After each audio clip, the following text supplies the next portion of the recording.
morning, Kuhner country. Okay, over the last 3 days, maybe even 4 days, but certainly the last 3 days, last 72 hours, incredibly significant developments now in the war with Iran, Operation Epic Fury. And what is now clear, that there's no question, Iran's military has been smashed. Its nuclear program has all but been obliterated. The mullah's military infrastructure has been dismantled. Its navy has been severely damaged. It has no air force anymore to speak of. Its missile and drone arsenal has been badly degraded. And so, from a military point of view, the mullahs are finished. There's no question now. It has been 15, now 16 days of relentless bombing, missile strikes. It has been a pounding. And for the most part, it has been extremely successful, very precise, one of the most brilliant, just objectively speaking, one of the most brilliant military campaigns in history. And, you know, I know shock and awe was used for another war, but this is truly shock and awe. It has been decisive. It has been overwhelming. And really, as Victor Davis Hanson pointed out, I thought in a brilliant column over the weekend, it has exposed Iran and the mullahs for really having been a paper tiger militarily. They frightened many in the Middle East and the world for years. They were seen as very dangerous, reckless, unpredictable, but also lethal. And now we're starting to realize maybe they were not as lethal as the world and as they wanted us to believe. But anyway, that's all water under the bridge. Militarily now, we have essentially won the war. And in particular, this is what now really has changed much of the calculation on the ground, the facts on the ground. President Trump launched what many are now saying is the most powerful, devastating bombing campaign in the history of the Middle East. Not just on Iran, which is saying something, but in particular on Karg Island. That is an island in the Persian Gulf. Most people have never heard of it, but for the Iranian regime, economically, it is, quote unquote, their crown jewel. And why is it their crown jewel? Because over 90% of Iran's oil, 90% is processed on Karg Island and then exported to the larger world. So basically, you cripple Karg Island, and Iran has cannot export its oil. It cannot process its oil. Oil is its natural economic bloodline. It's the bloodline, the economic bloodline of the regime. You take away the oil, and the mullahs are finished economically. And so what Trump did, it was a daring raid, but it was a very successful raid. And they pounded and destroyed over 90 military targets. Essentially now, every single military target on Karg Island is gone. It's gone. It has been destroyed and annihilated. Now, what he did not do, and he did this because he doesn't want to do this, is he did not order strikes on the oil infrastructure on Karg Island, in particular the pipelines and the processing facilities. Now you say, well, Jeff, why not go for the economic jugular?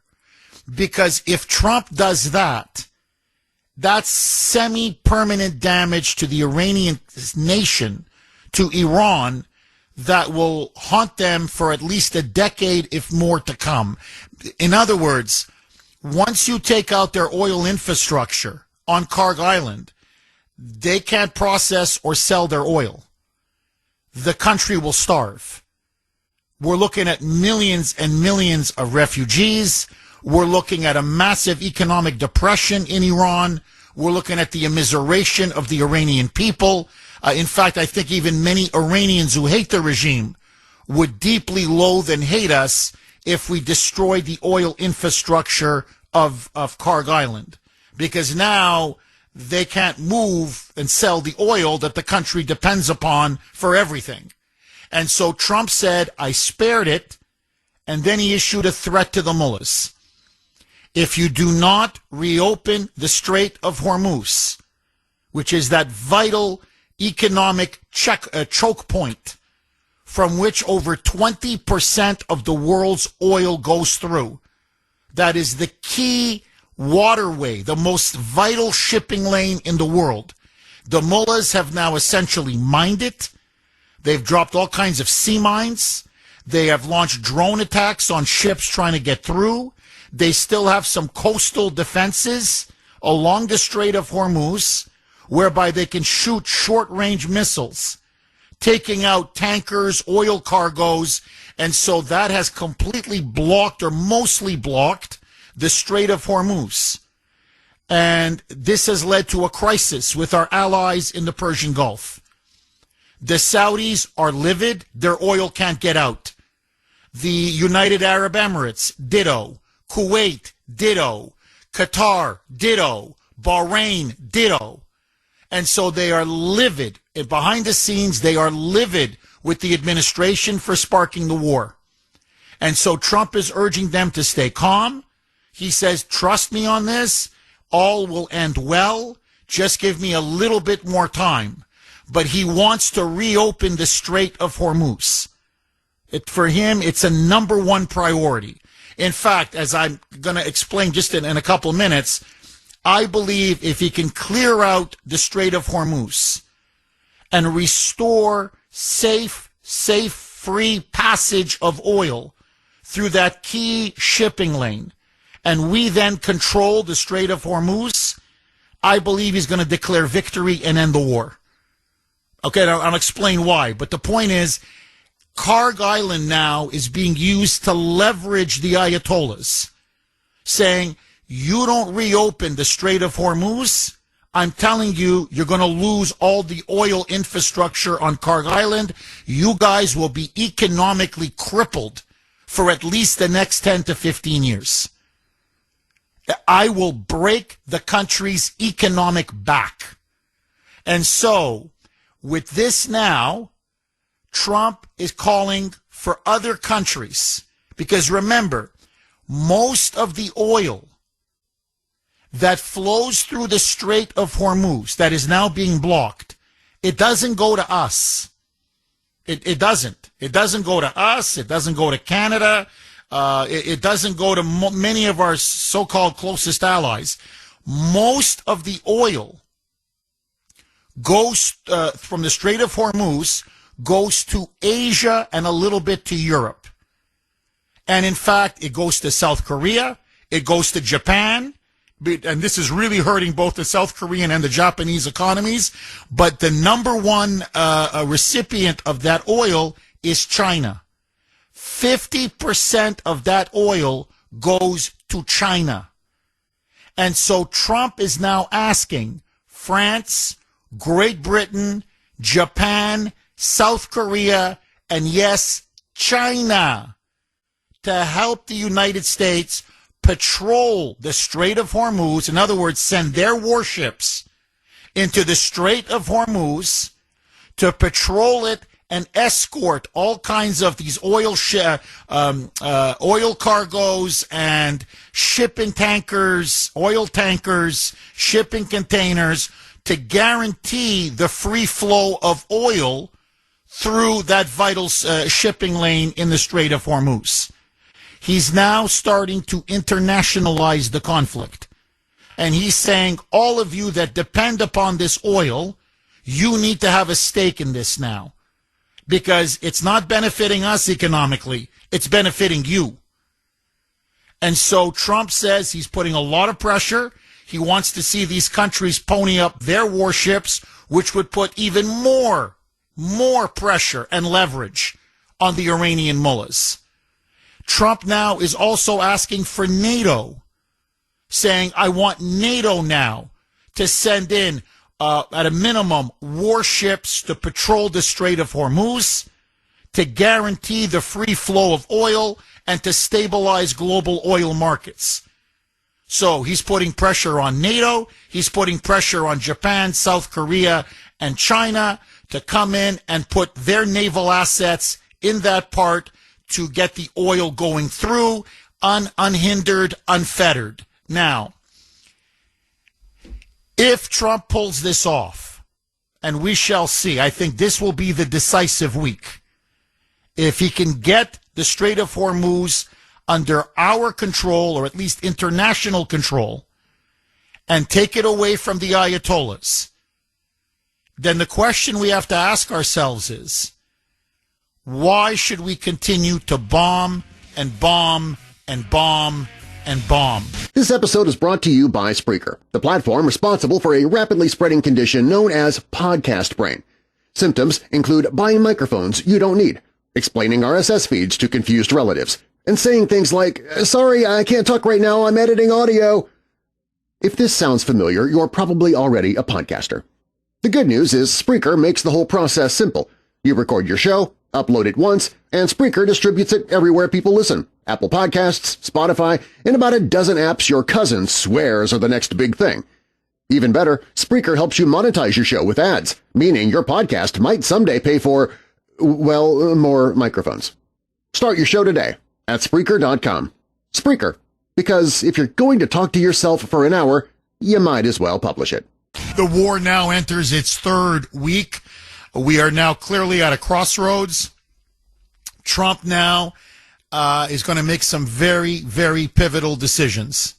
Now, it appears that at least through third parties, that some within the Iranian leadership are willing to talk about a ceasefire. Trump has come out and said, no ceasefire. He is not ready to talk just yet for two reasons. One, the Ayatollahs are not, they're not willing to embrace unconditional surrender. He says they keep wanting to argue for terms. There are no terms. I want unconditional surrender. I will not negotiate a single thing. Secondly, he says they still have a few more targets that they want to hit.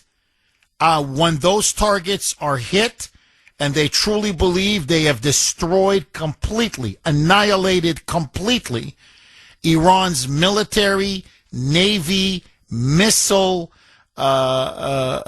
capabilities, then they will then reevaluate whether they should continue or then start to turn on civilian infrastructure.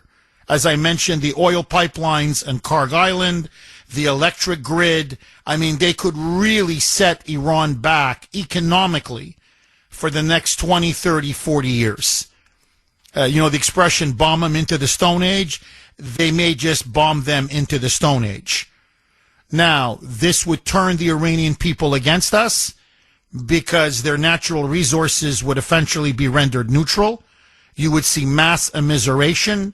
No one likes to live without any electricity. So Trump doesn't want to do it, obviously, but he's frustrated by the fact that the regime continues to remain in firm control and that there is no popular uprising. It seems that, now this is both the Israeli intelligence assessment and our own intelligence assessment, both, that the Ayatollahs are more deeply entrenched than both Israel and the United States initially thought before the war began. And that they believe that they can ride out 2 more weeks of bombing, 3 more weeks of bombing, 4 more weeks, 5, 6, 7 more weeks of bombing. So the question then is, if there is no organized resistance to the Iranian mullahs, in other words, a possibility for a stable successor regime that is pro-American or at least pro-Western, then what's the point of just dropping bomb after bomb after bomb after bomb? If you're going to do regime change, it's not going to come from people inside Iran. For whatever reason, the opposition is too fragmented, they're too afraid, maybe so many of them have already been killed, whatever it may be. And by the way, what is turning out to be true, it's a very unpleasant truth. I don't like it, that's for sure. But the images that we see of these brave anti-mullah protesters who generally are very secular, very pro-Western. The women don't want to wear the hijab, for example, and they want full rights. Those are isolated to 2 or 3 of Iran's biggest cities.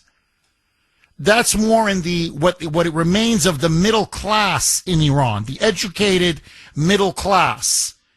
But in the rural areas, that's where the mullahs have a lot of strength. And we don't see that on TV. But in rural areas, the mullahs still have a lot of support. Even among women, they voluntarily wear the hijab. They like the theocracy. They support Sharia law. And so this regime has more broad-based popular support than we initially thought before the bombing began. And that's why regime change is turning into a much more difficult project than initially thought by both Trump and Bibi Netanyahu. Now, it is what it is. And so the question is, if you can't bring about regime change from the outside, and the only way to do it is to send in a massive ground invasion, then yes, the mullahs will fall. But is there any appetite for this? Certainly not in Israel, and certainly not here in the United States, and certainly not in a midterm election year, where the war already, a majority in polls over and over again, it's not a big majority, it's a small majority, but it's still a majority, say that they are opposed to the war. And when you ask about sending in ground troops, then there's a strong majority against the war. So if ground troops realistically cannot be used, and you don't have a viable alternative inside Iran, after a while, you get diminishing returns, as they call it, on just bombing and bombing and bombing and bombing. And so Trump, as I said, is now at a crossroads. He will be in a couple of days. He has to clear the Strait of Hormuz. If he doesn't, it will be a massive blow to him, to his prestige, frankly, to world energy markets, to his allies, who are going to feel abandoned, especially the Gulf nations, and the mullahs will claim a victory, even though much of their military is decimated. So he's got to clear the Strait of Hormuz. He's got to clear the Gulf. He's got to guarantee that that shipping lane is reopened and free and wide open again. Okay, so I've laid out the choices now facing the president. They're not easy choices, obviously. On the one hand, many are saying finish the job. In other words, keep bombing, don't stop bombing, hit more targets, double hit those targets, triple hit those targets. If you have to, even start going after some of the civilian infrastructure, see if there's any opposition movement you can arm and train, and finish the job and overthrow the mullahs once and for all. There are others who are telling the president, militarily, he has pretty much achieved everything his objectives were. The Iranian nuclear program has now been set back a very long time. Their ballistic missile program is gone or pretty much wiped out. And Iran will take them years and years and years to rebuild themselves militarily and economically. You have neutralized the threat for the foreseeable future. Take the win and go home. Once he reasserts control over the Strait of Hormuz. And that he has to do, or else it's going to keep oil prices extremely high. The shock to the oil global markets and will continue, and the ripple effect will continue. And by the way, our Persian Gulf countries that are allied to us will be livid if we don't do it. Japan, South Korea as well. Gas prices for them have exploded. In fact, they're getting shortages. Long gas lines in South Korea and Japan. So our allies are really demanding that we clear the Strait of Hormuz. Once that is done, however, and we get that shipping lane freed, and the world's oil supply is back to normal, what is there left to do? Now, you can say, okay, overthrow the mullahs. I get it. But if there's no real alternative, then you're really just destabilizing Iraq after a certain while. Sorry, forgive me, Iran. You're just destabilizing Iran after a while. You know, they've hit 15,000 targets. 15,000. After a while, what is there left to hit? The supreme leader is dead. Most of the Iranian military political leadership are dead. The regime has essentially been decapitated. The replacement, the successor, the supreme leader now, Moshtaba, the son of Ayatollah Khamenei, is been badly wounded. There are now reports that he's been maybe disfigured, maybe lost a limb, but he lost his father, he lost his son, he lost his wife, he lost his sister. He is a hardliner. Those that are backing him, he's essentially a puppet of the Iranian Revolutionary Guard Corps.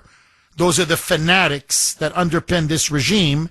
They see this new Khamenei as essentially a puppet, a figurehead of theirs. So the hardliners are still in charge. So the question now is, how much longer should the bombing continue?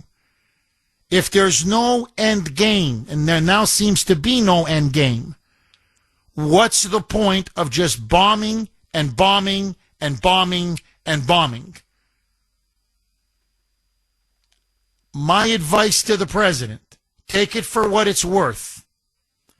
Clear the Strait of Hormuz, get the oil flowing to the world again, and then declare victory because you've won. You know, in life, you have to know when you've lost. Well, you also have to know when you've won. And declare victory and come home. End it, come home, because you have the mother of all midterms now to fight. And you want gas prices to come back way down. You don't want us fighting a war in the midst of an election campaign. We have the SAVE Act that we desperately need to get passed. We have to end a partial government shutdown. In other words, there is so much we need to focus on here domestically if we have any chance of winning the midterms. And so you've made your point. You've defanged and ripped the guts out of the Ayatollahs. And I think also maybe we've learned in the process that this mass resistance to the mullahs maybe isn't as big and broad as we thought it was. It's definitely there. There's no question. The Ayatollahs are hated by a significant segment of the Iranian people, and I don't blame them. But that this regime is more entrenched and more in control than we actually thought. And so sometimes in life, you know, it's not maybe a complete victory, but it's a pretty good victory. Sometimes you just got to take the win. Agree, disagree, 617-266-6868 is the number. Okay, listen now to President Trump, Air Force One, saying, I'm getting feelers now from third parties that some members of the mullahs, the theocracy, they are looking for a possible ceasefire and maybe some negotiations. But I want to have the whip's hand. Nothing gets negotiated until Iran gives me an unconditional surrender.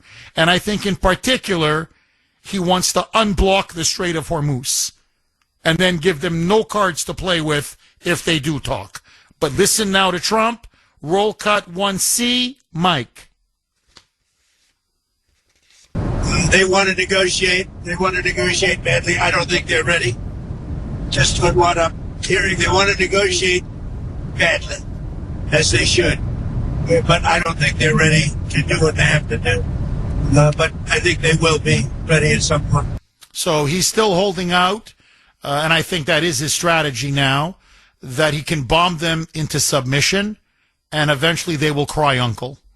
They will come and say, you've won, we've lost, we surrender unconditionally, give us your terms. Tell us exactly what you want us to do. And I think that's what Trump is holding out for. We shall see. Now, listen to Trump very quickly. Here is Trump saying, look, it's not that I don't want to talk, but he goes, you have to understand something. The Strait of Hormuz is now being blocked.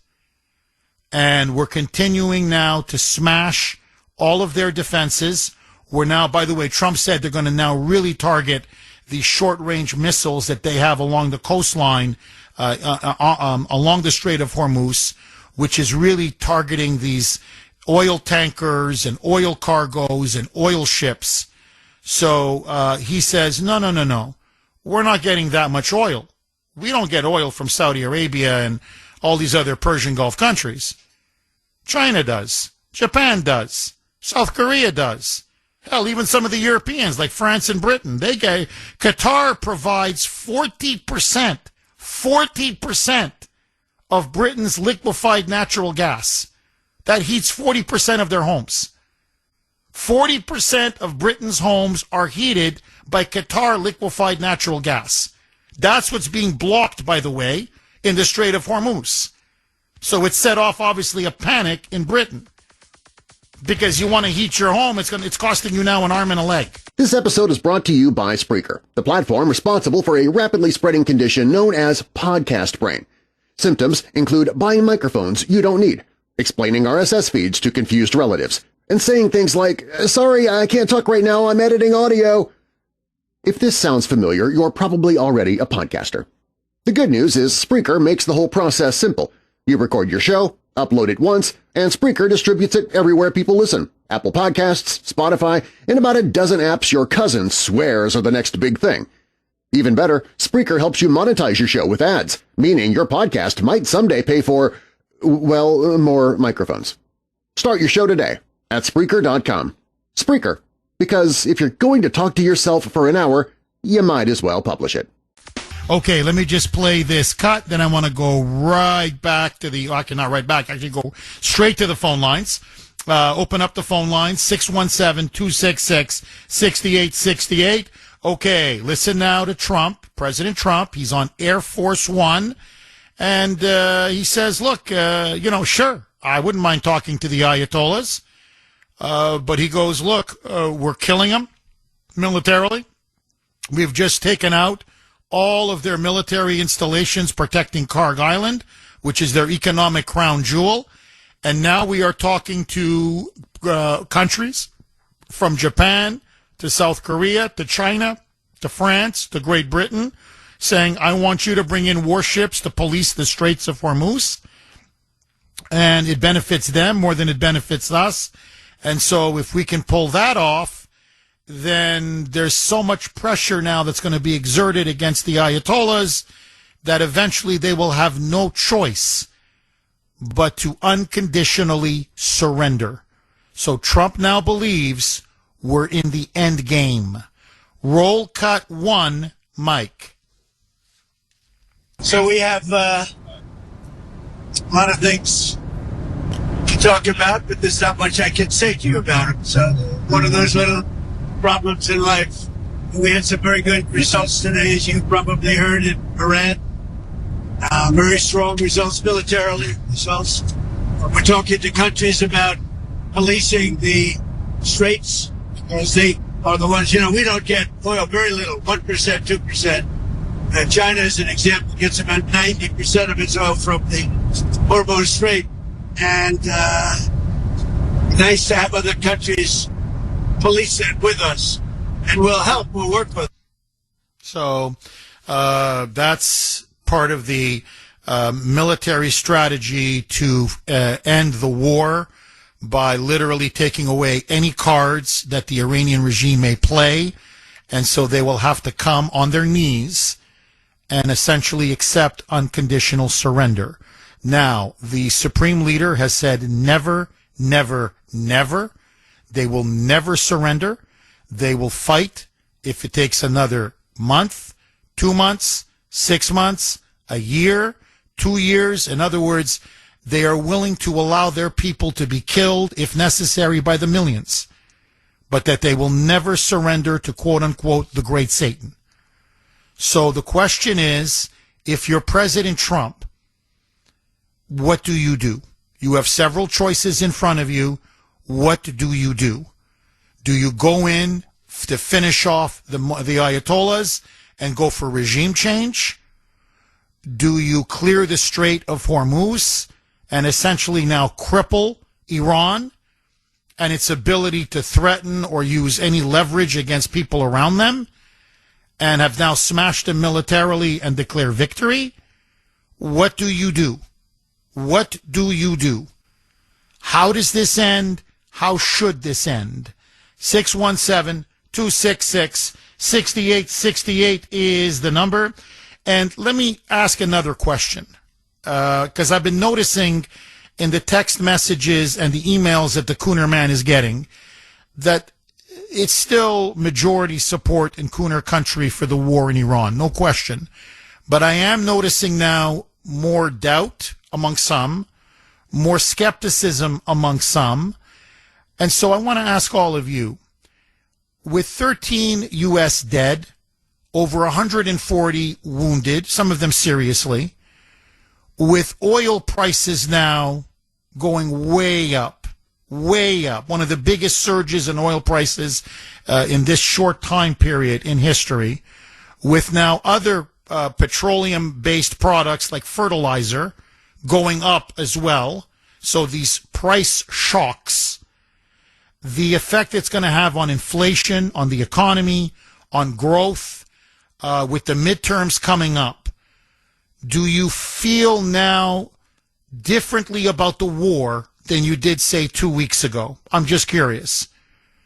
And how long do you think Trump should continue to go on before you say enough is enough? In other words, do you fear the political backlash? Do you fear that this war may cost him the midterms? The longer it goes on, the more oil stays high, the more inflation starts to come back, and the more open-ended and drawn out it seems. Or are you just as committed to this as you were 2 weeks ago? 617-266-6868 is the number. Okay, let's unleash the hounds, as they say. Let's go to the best callers in the business. Vince in Deutschland, in Germany. Vince, you're going to kick us off. Thanks for holding and welcome. Okay, we lost Vince. Let's go to Tommy. I think it was a connection issue there, but call back, Vince, if you can. Tommy in Pennsylvania. Thanks for holding, Tommy, and welcome. Good morning, Jeff. Hi, Tommy. Yeah, just for the record, I'm in Pennsylvania today instead of West Virginia because my wife and I have to go to immigration, USCIS, for the interview for her to lawfully stay here. So anyway, I have seen a big increase in prices. Yesterday I paid $3.75 a gallon. This is going to hurt Trump in the short term. I just hope that they can get that oil shipping out of the Straits of Hormuz. I'm an armchair quarterback. I don't have any answers for this. But it is very serious, and she speaks to her relatives in the Philippines, and gasoline has just shot up big time because they don't produce their own oil over there. So I hope Trump's people are listening. We're walking on eggshells right now as a country, as far as I'm concerned. But here's the other thing. When Ukraine was invaded by Russia and gas hit $5 a gallon, I can remember NPR types and progressives in this country saying, well, we just have to go through a little sacrifice to save democracy. Okay, well, this time around, we have to go through a little sacrifice so that Iran can never develop a nuclear weapon. And all I have to tell these idiots that are liberals that I went to high school with, if Iran ever got a hold of a nuclear weapon, they would use it on Israel. Make no mistake about it. And it's not like what it was under the Soviet Union, mutually assured destruction. Communists were never willing to blow themselves up for a political objective. Islamists are, and there's another thing that people have to stop using the term radical Islam. That is not, the radical Islam are Muslims that actually want to coexist with non-Muslims. These people are doing essentially what the Prophet Muhammad did way back when, that if we beat you in battle, if you are the vanquished, you are going to submit to us or face death. It's not hard to figure out. So anyway, Jeff, I'm off my soapbox. Hope all is well with you up there in Boston. Before you go, Tommy, I take it you're saying you're willing to take the gas prices, the higher inflation, a little bit more, a little bit longer, but Trump has got to wipe out the Ayatollahs once and for all, correct? And it's simple. For 47 years, what have they said? Death to Israel, death to America. Now, I'm not worried about them attacking the United States other than sleeper cells. But I am worried that if they ever launch, just say the equivalent of the atom bomb that hit Nagasaki, what do you think that would do to world markets worldwide? Okay? We would see a worldwide depression if that happened. Okay? So people need to wake up. And you progressive idiots that are college-educated buffoons who listen to national public radio, is that what you want? Do you want Israel to be wiped off the face of the earth? Because that essentially is what these Islamists want. And I know an individual that is is a gun control whack job, that he's always talking about white Christian evangelicals that want the rapture to come, that they're celebrating the end of times. Well, that's exactly what these Islamists want. They want the 12th Imam to come down from heaven after this Armageddon, and then everyone's going to worship Allah. You got to do a little bit of research into this and understand their mindset. These people do not, and I'm talking the Islamists that don't want to coexist. At some point, watch a few YouTube videos on history with regards to that. And like I said to you several months ago, 1683, the city of Vienna was surrounded by 200,000 Mohammedans that were ready to conquer that city. It was a gateway into Europe. And thank God for the Pope of Poland back then, Pope John. I forget his last name, but he sent 80,000 soldiers, who were mainly Christians, to fend them off. All you got to do is just research what Islam did. And the Prophet Muhammad died the year 632. The year 711 is when they conquered southern Spain. As the crow flies, that's 3,000 miles away from Saudi Arabia.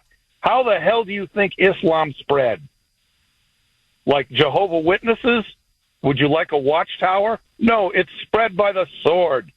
Wake up, people. Tommy, thank you very much for that call. 617-266-6868 is the number. Mark in Lowell. Thanks for holding, Mark, and welcome. Hey, good morning. Hi, Mark. Wanted to talk about was, again, I'm for the continuing of this. I don't believe the military's been taken out yet. Why do they have all these short-range missiles? Why do they have mines? Why do they have all this stuff? All that stuff should be blown. And just, that should be part of the military dismantling. And if for whatever reason, I think the strait's down between Saudi Arabia and Iran. Is that correct? Yeah, it's if you look at it, it's Saudi Arabia, and then it goes down to the United Arab Emirates and Oman. So it's that area. It's only about 20 miles wide. It's a very narrow waterway. It really is a geopolitical choke point, and it has given Iran a tremendous advantage over the last 47 years, because they can always threaten to blow it up, block it. And, that's the main artery. That's the most vital shipping lane in the world. It's 20% of the world's oil and liquefied natural gas. 20% every day. If you want the actual number, it's 20 million barrels per day goes through that little narrow, that little narrow waterway, the Strait of Hormuz. So when Trump says it's the lifeblood of the world's economy, he's right. There's no question. And now we produce and sell so much of our own oil that we don't need it anymore. But China is heavily reliant. Tommy wasn't kidding when he said, back in the Philippines, oil prices have gone way up because they get a lot of their oil from that Strait of Hormuz, the passageway. That's where Saudi oil gets out. That's where, the United Arab Emirates, Qatar, Bahrain, all these big oil producers, that's where they get their oil to world markets. And it goes to China, Japan, South Korea, much of Europe. So part of the reason why the world is angry with us, I'm just explaining, is they're like, hey, we're paying $5, $6, $7, $8 a gallon, and we've got long lines like we had in the 1970s for gas. And we rely on you, the United States, to protect us. And instead, it's turning into a mess. I mean, that's their argument. So Trump has been talking to them all weekend on the phone, saying, look, don't worry, we got a plan. We're going to unblock this. This is not going to last much longer. So he has to unblock it. People are saying, well, he should declare victory and come home. Yeah, okay, but after he clears the Strait of Hormuz. If he doesn't clear the Strait of Hormuz, the mullahs are going to claim a victory. And then who controls the Strait of Hormuz? So he has to control this, or whatever, have international warships come in, a coalition. He wants them all to come in now. He wants China, he wants Japan, he wants Britain, France, everybody to send in warships to escort containers and help us demine, because the Iranians have put a lot of mines on the ground, on the ocean floor, or whoever, on the sea floor. So, he wants us to demine them. But now the mullah strategy is simple. It's like a rope-a-dope. Take a pounding, keep getting hit and hit and hit and hit, wait us out, and then block the Strait of Hormuz to send oil prices to $140, $150, $160 a barrel, spark a world recession, and especially a recession here in the United States, and thereby costing Trump a victory in the November midterms. So they have a strategy. This is their strategy. What say you? What say you, Mark?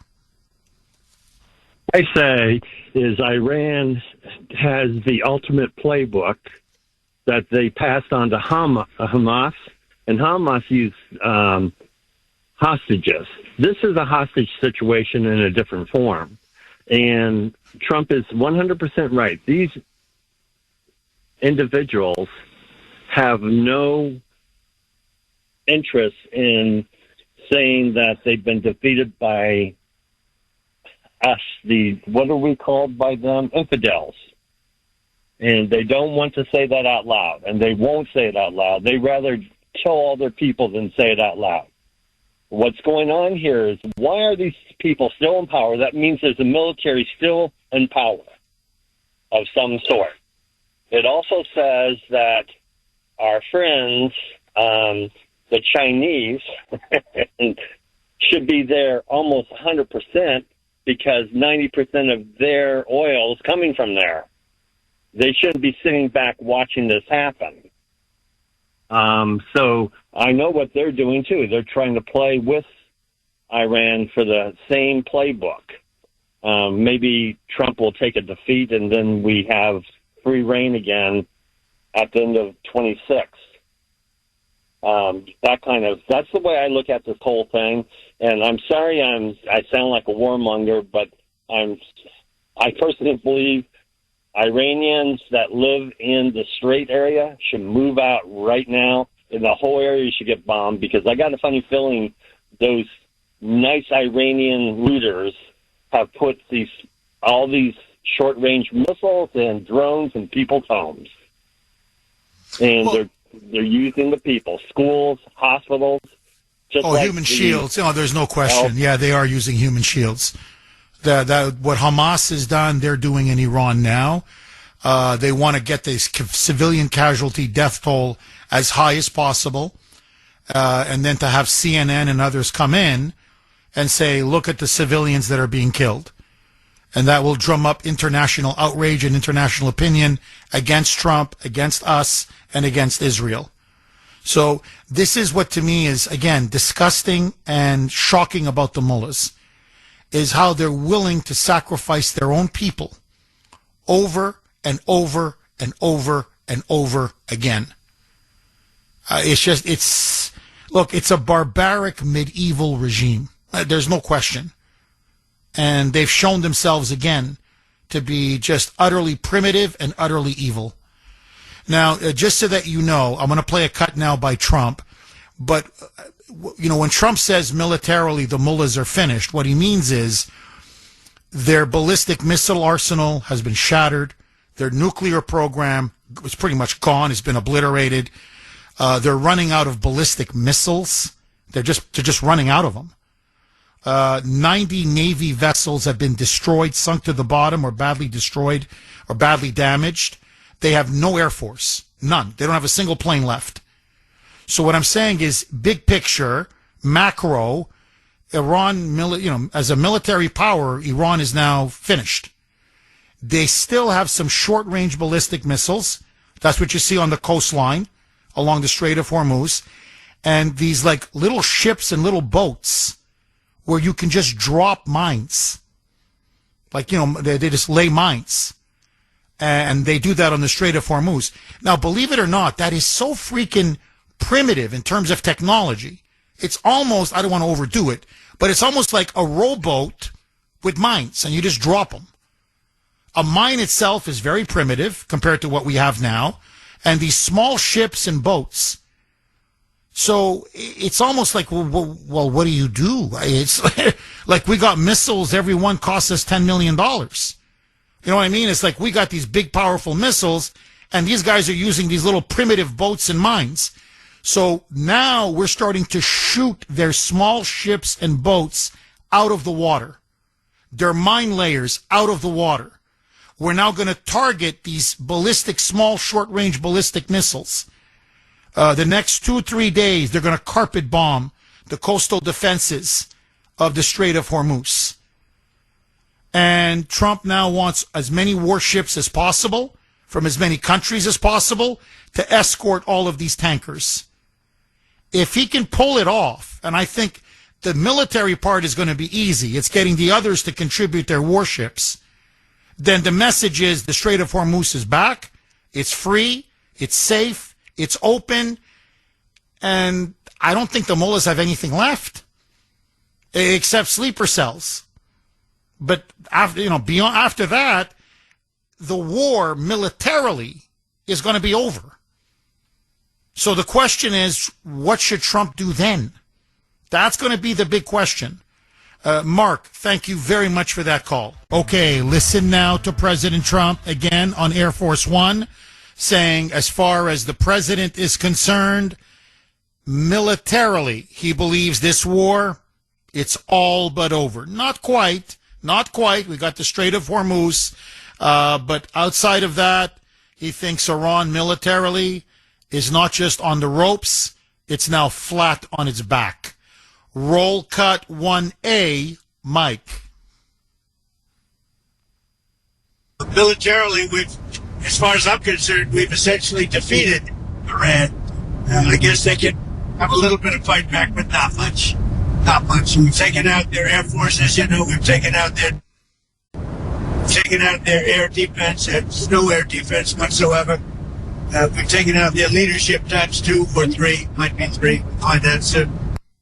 So, and he's right, by the way, just again, objectively, however you feel about the war, there's no question. Look, militarily, they're broken. They're smashed. Their air force is gone. Their navy is all but gone. All they've got left are these little ships, these little boats that are just dropping mines in the Strait of Hormuz. Their ballistic arsenal is gone, with the exception of some of these short-range missiles, as I said, on the coastline, and a few that are still, they're lobbing into Israel or some of these Persian Gulf neighbors. Now, what they still have, and it is doing some damage, there's no question, are the drones. They still have drones. And those drones are getting into Israel.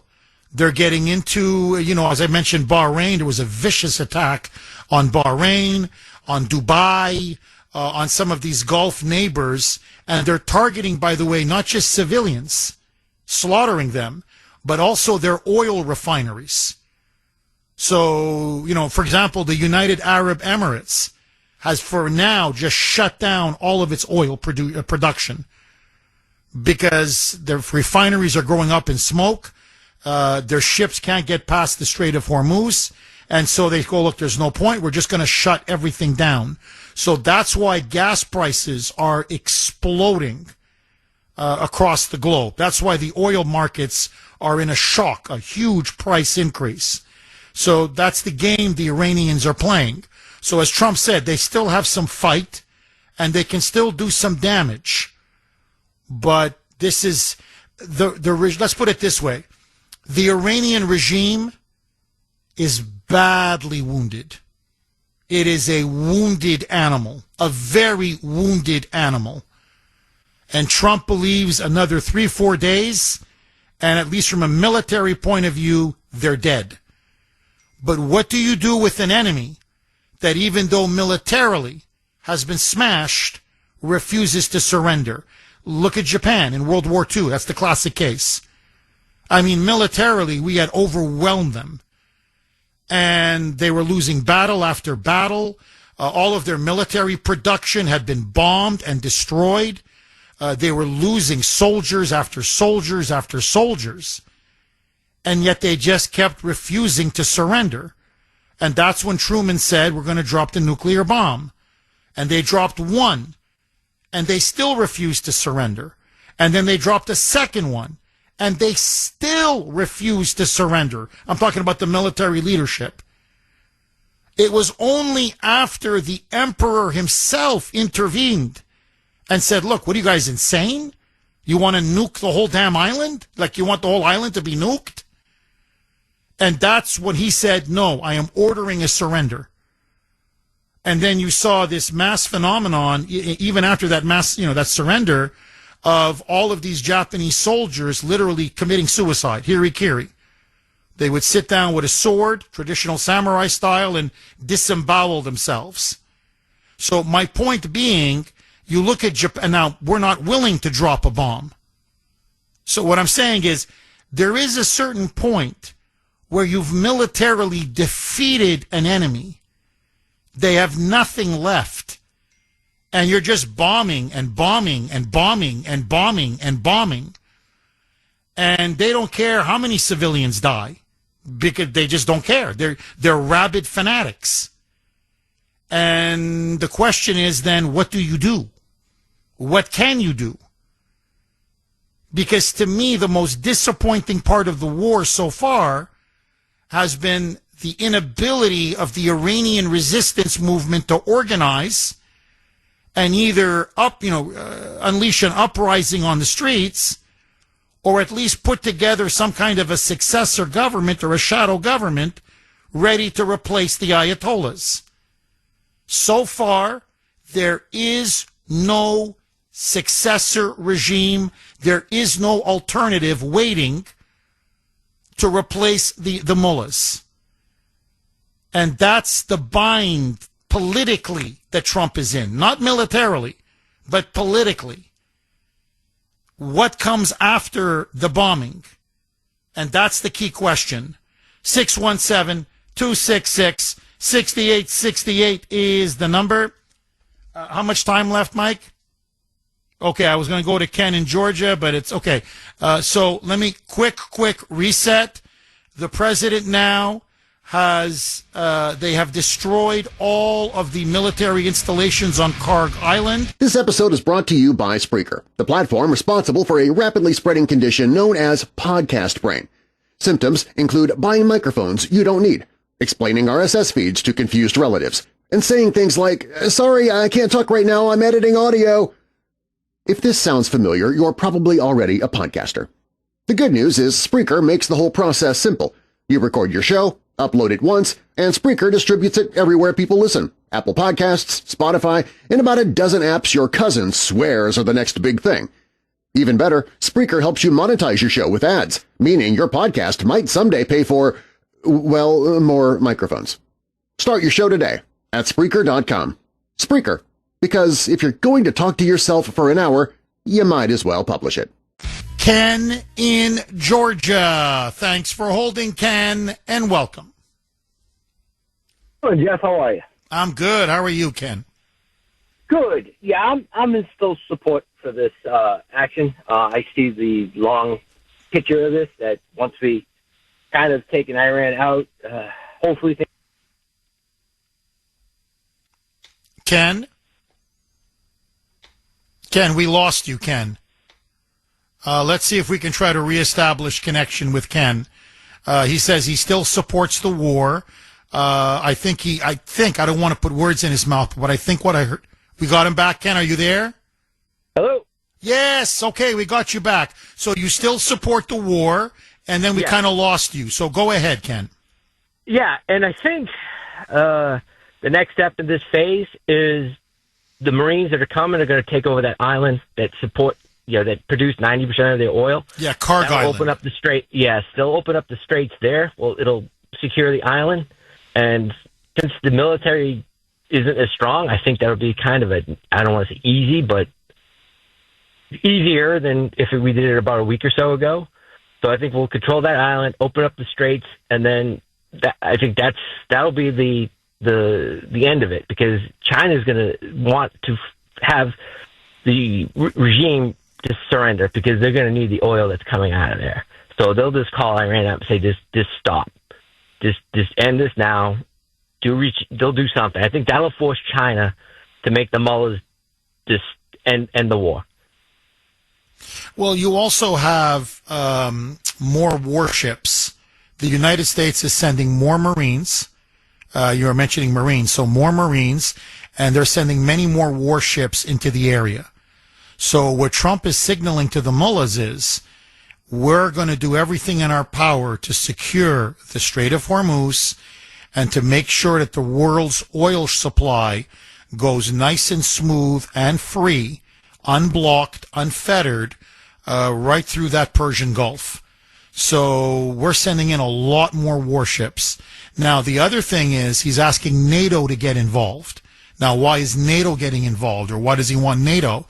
Because they have many more minesweepers than we do. The one thing the Europeans have more than we have are these ships that specialize in sweeping mines at the bottom of a sea or the bottom of the ocean or whatever. So if you can get those minesweepers in there, that will demine the Strait of Hormuz. So that will also make it much easier for all of these cargo ships and oil tankers to go through, especially if you have all these other vessels, not just us, but the Chinese, the Japanese, the Koreans, the French, the British escorting them. Then essentially Iran has nothing left I mean, literally nothing left. And then Trump will declare, I think he's going to say it's an international zone.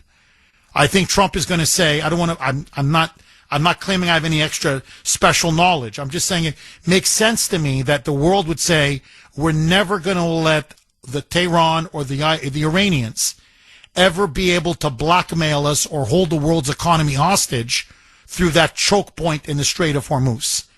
So we're going to declare that an international zone.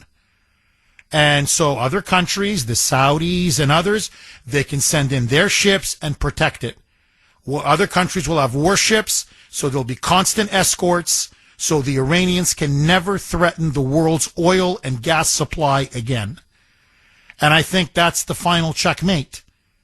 I don't see what other, I mean, I don't know, unless they're planning some 9/11 style terrorist attack that we're not aware of. But outside of that, they don't have much left to play with.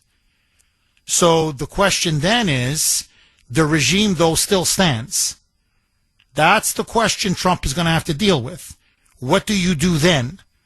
Because now, whatever you thought of Iran before, now they're definitely going to go and try to build the bomb. Now, it's going to take them a long time. They have to start from scratch.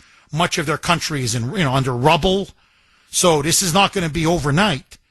But now, more than ever, they're going to want to build a bomb. And they're already saying it. They're saying, well, now you've guaranteed the fact that unless you take us out, we are going to go and pursue a nuclear weapon. Because according to them, they're saying, look, you bombed us. You bombed us basically back to the Stone Age. Now, we don't see you bombing North Korea. Why? Because North Korea has nukes. Any country that has nukes, you guys don't bomb. But if they don't have nukes, like us, or like Gaddafi in Libya, or like Saddam in Iraq, or, like the Taliban in Afghanistan, or like Bashar Assad in Syria, you bomb.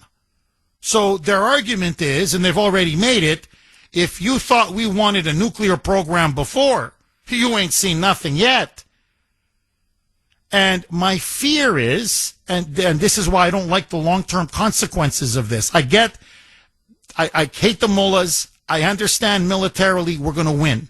And God bless it. God bless our country and God bless our troops. And I hope we don't lose a single soldier anymore. Okay, to me, 13 is already 13 too many.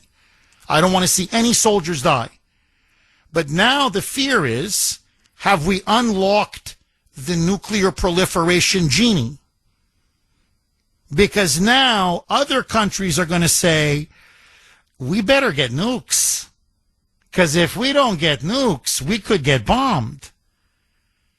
And so you may have inadvertently, not deliberately, but, inadvertently, you may have sparked a nuclear arms race around the world. Now, let me just tell everyone there's a big development behind the scenes. It's not being reported in the Western media. I don't know why. It should be, but it's not.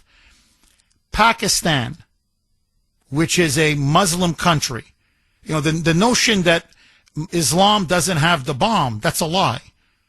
Pakistan got the bomb under Bill Clinton. It was one of the many colossal mistakes that he made under his administration. But Pakistan, or as Obama liked to call them, Pakistan has nuclear weapons. They have now come out and said that if the bombing continues, because they have a lot of Shia Muslims in Pakistan, that Pakistan will give the mullahs the bomb. They're now telling Trump, you continue. And we're telling you, we're going to hand a nuclear weapon, we're going to transport it, we're going to send it to Tehran. And what they do with it, that's your problem. Furthermore, Pakistan is now telling Turkey that they are willing to give the Turks a nuclear bomb. So this thing regionally could get out of control very, very, very fast. Now, that's not fear-mongering. I'm just telling you, that's the geopolitics of war. Every president thinks they can control a war. No president can control a war. And that's why I'm hoping for a quick, decisive victory, and let's get out. Because the longer this goes on, I fear the worse it's going to get for Iran, for the Iranian people, for the region, for the United States, and for the world. Agree, disagree?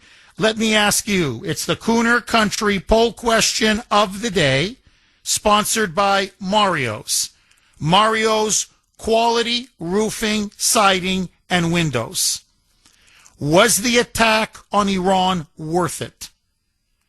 A, yes. B, no. You can vote on our webpage, wrko.com/Kuhner, wrko.com/Kuhner, or you can vote via X, my handle there, at the Kuhner Report. This episode is brought to you by Spreaker, the platform responsible for a rapidly spreading condition known as podcast brain. Symptoms include buying microphones you don't need, explaining RSS feeds to confused relatives, and saying things like, "Sorry, I can't talk right now, I'm editing audio." If this sounds familiar, you're probably already a podcaster. The good news is Spreaker makes the whole process simple. You record your show, upload it once, and Spreaker distributes it everywhere people listen. Apple Podcasts, Spotify, and about a dozen apps your cousin swears are the next big thing. Even better, Spreaker helps you monetize your show with ads, meaning your podcast might someday pay for, well, more microphones. Start your show today at Spreaker.com. Spreaker, because if you're going to talk to yourself for an hour, you might as well publish it. Okay, I want to ask all of you. It is the Kuhner Country poll question of the day, as I said just before the break, sponsored by Mario's. Was the attack on Iran worth it? A, yes. B, no. You can vote on our webpage, wrko.com/Kuhner, K-U-H-N as in National E-R. You can also vote via X, and again, I was very active on X. My handle there, all one word, at the Kuhner Report, Kuhner. And now that we are at the military endgame, what should Trump do? Should he go for regime change and finish the job? Or should he clear the Strait of Hormuz and then declare victory, even if it means leaving remnants of the theocracy in place? 617-266-6868. To regime change or not to regime change? That is the question. Bill in Sudbury. Thanks for holding, Bill, and welcome. Oh, good morning. Good morning, Jeff. I'm so happy that, 2 weeks later, you've come over you're basically saying the same thing I told you 2 weeks ago, and you called me a traitor. You said I was with the mullahs. They're not fighting a military battle with us. They're fighting an economic battle with us. Go on YouTube and look at the thing called the third week, that when oil hits $200 a barrel, what happens to the world economy? Iran is at war with the world economy. Okay? They're not at war with our missiles and rockets and ships. They know they can't win that war. That's their strategy. There's literally hundreds of books written about this, and you get the impression that Mr. Trump and Mr. Hegseth haven't read any of them. Google Mosaic Defense Strategy. Well, Bill, look, you were the one that was cheering on the mullahs, like the Democrats. That's what you guys have been doing since the war began. You are hoping and praying for an Iranian victory. And I think it's disgraceful, and I think it's shameful. And look, I'm sorry, but I call it the way I see it. You openly cheered and celebrated Biden's debacle in Afghanistan. You called up this show, and you said our exit from Afghanistan, your words, was, quote, military brilliance. That's you. So, Bill, when you're wrong over and over and over again, and you say some of the stupidest things I've ever heard anybody say on talk radio, I wouldn't be going on about, Hegseth and Trump should read a book. You were the one that famously said we shouldn't extract a single ounce of oil from the ground because it may run out in 400 or 500 years.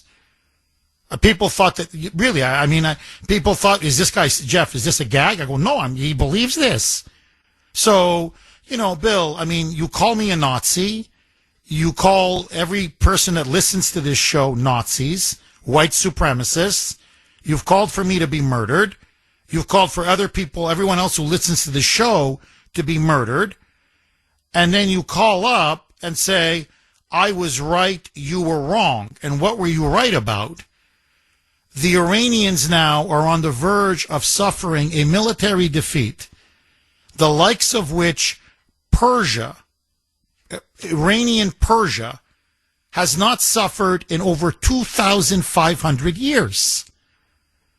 The whole world is now arrayed against them, including the entire Muslim world, including their neighbors. They have broken their nation. They have no more navy. They have no more air force. Their ballistic arsenal, which they spent a generation of that country's wealth to build up, is now gone. They've squandered everything. Everything.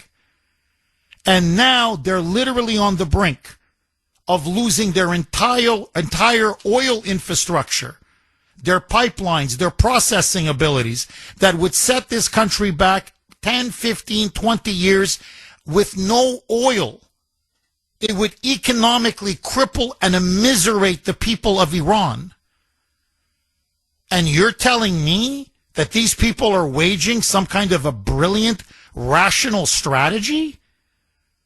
We know their only desperate play is to drive up the price of oil. Look, read yesterday's Wall Street Journal. Read yesterday's New York Times. Everybody's known about this. And by the way, they all reported, just so that you know, that Trump was briefed on this before the war started. General Dan Kane said they're going to block the Strait of Hormuz. Their goal is going to be to raise oil prices to 140, 150, $200 a barrel. So Trump knew the risk before he went in. This has been widely reported. So for you to claim, Trump should read a book, Hegseth should read a book, because I saw a video online. Bill, honestly, you're making a fool of yourself. So let me ask you the ultimate question. I want to, for once in your life, be honest. Okay? Do you want Iran to win this war? Do you want America to lose and Iran to win? Yes or no? It's a simple question. Home is the end of anything. The way that you're phrasing your question today, putting it in the past tense, like today we get to decide, I actually think if the mullah's brother-in-law is the president and they still have that uranium under thing and we turn around and go home, I don't think we've accomplished very much at all. You didn't answer my question. This is what's frightening when I speak to you. Really, it's just frightening. Either you don't want to listen or you don't have the mental capacity to listen.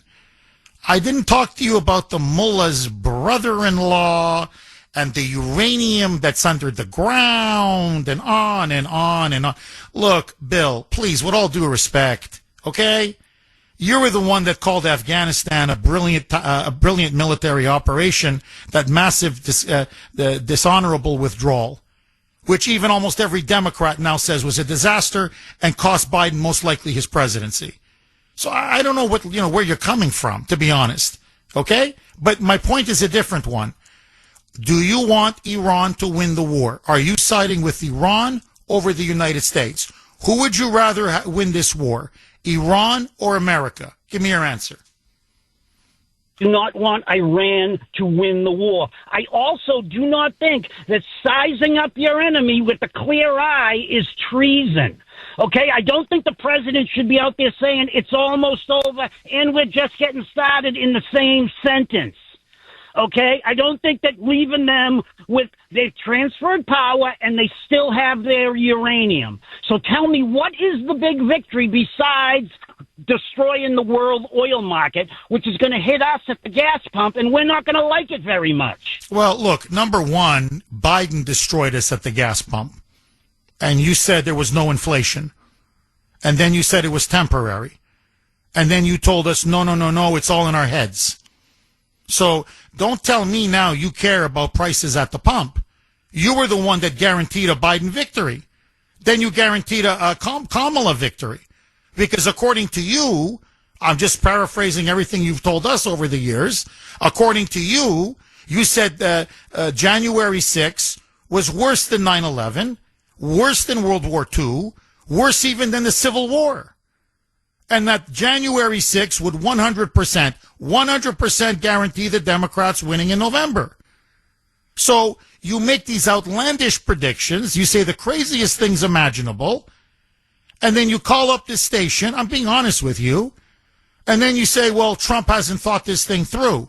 Look, from an objective point of view, he has set back the Iranian nuclear program at least a decade. There's no disputing that. He set Iran's ballistic arsenal and missile program a full decade. Their support of terrorist proxies, a full decade. Even the biggest Iran supporter admits militarily they have been crippled and dismantled for a generation. Now, you may say the consequences are not worth it, or the long-term geopolitical fallout. There's arguments to be made, of course. But for you to call up this show after your rabid support for Joe Biden, and by the way, to show you how insane you've been, you denied the fact that Biden was even senile. You told us he was sharp as a tack. In fact, you told us he was the greatest president we ever had since FDR. You called us and said he's FDR. And now you stand there and make fun of Trump and Hegseth? So just so that you understand, okay, put this in your crack pipe, Bill, and smoke it. Donald Trump and Pete Hegseth are Albert Einstein compared to Joey. So if Joe Biden was good enough for you, believe me, Trump is infinitely better than Joe Biden. But again, thanks for the call, Bill. 617-266-6868 is the number. You know, what I can't stand from moonbats like Bill in Sudbury is if Joe Biden was bombing Iran, I'm telling you he'd be supporting it. If a Democrat president, I don't care, take your pick, if Hillary was bombed, and by the way, she said if she won in 2008, she was going to bomb Iran. She came out, she said, we're having a regime change war in Iran, we're going to bomb the mullahs and overthrow the mullahs. I guarantee you, Bill in Sudbury, like a trained seal. Oh, yeah. So whatever Trump does, bad. Whatever Democrats do, whatever, no matter how disastrous, good. And he calls the show and he thinks like, what, we're going to take you seriously? Like we don't remember everything that you said? Now, if he called and said, hey, look, I was wrong. You know, I was wrong on this. I was wrong on that. I kind of reevaluated my position. That's something else. But no, this guy, he just, a fanatic is a fanatic is a fanatic. And that's what you're seeing, by the way, from both the mullahs and the Democrats. The Democrats now are openly hoping and siding with the mullahs. They want Trump to lose the war. The media wants Trump to lose the war. They want Iran to win the war. Because they believe if Iran wins the war, this will humiliate Trump and cause him to get slaughtered in the midterm elections. So let's be very clear where the Democratic left is coming from. Okay? They're traitors. They're traitors.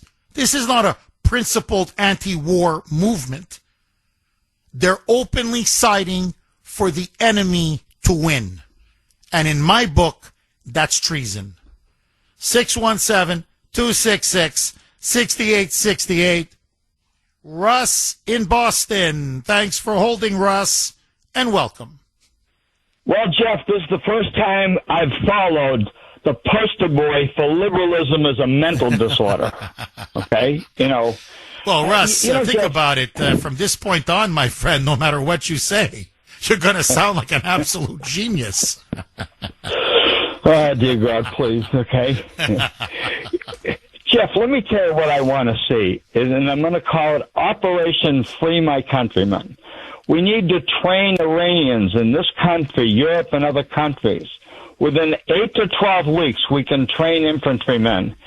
In 3 months, we could start the invasion with the backup of American firepower and the assets of our allies. We need to help the Iranian people take their country back. And without question, no American boots on the ground. I'm a firm believer in helping people to help themselves to free their country. Well, Russ, let me ask you this. And this is a likely, I'm not saying nothing is guaranteed, okay, but just it's a likely scenario. It could easily happen. I'm not saying it will, but it could happen. The Strait of Hormuz, the defenses are shattered. They blow up every remaining boat and ship and vessel the Iranians have laying mines. The strait is now clear. They've reopened now that passageway. Oil is now flowing back to the rest of the world. Now the Iranian regime has no more cards. Their last card is now gone. But militarily, they're defeated. But the regime still stands. What does Trump do? Many in his team are saying it's over, declare victory, go home. I know the mullahs remain, but they're going to be ineffectual, toothless for a very long time to come. And maybe, Russ's suggestion, we can build up an insurgency movement, arm them, train them, and maybe down the road they can be overthrown from within. Or should Trump say, the hell with it, let's send in ground troops, let's send in the Marines, let's finish this thing once and for all, overthrow the Ayatollahs, and let's see if we can pick some people there on the ground to effectively govern the country.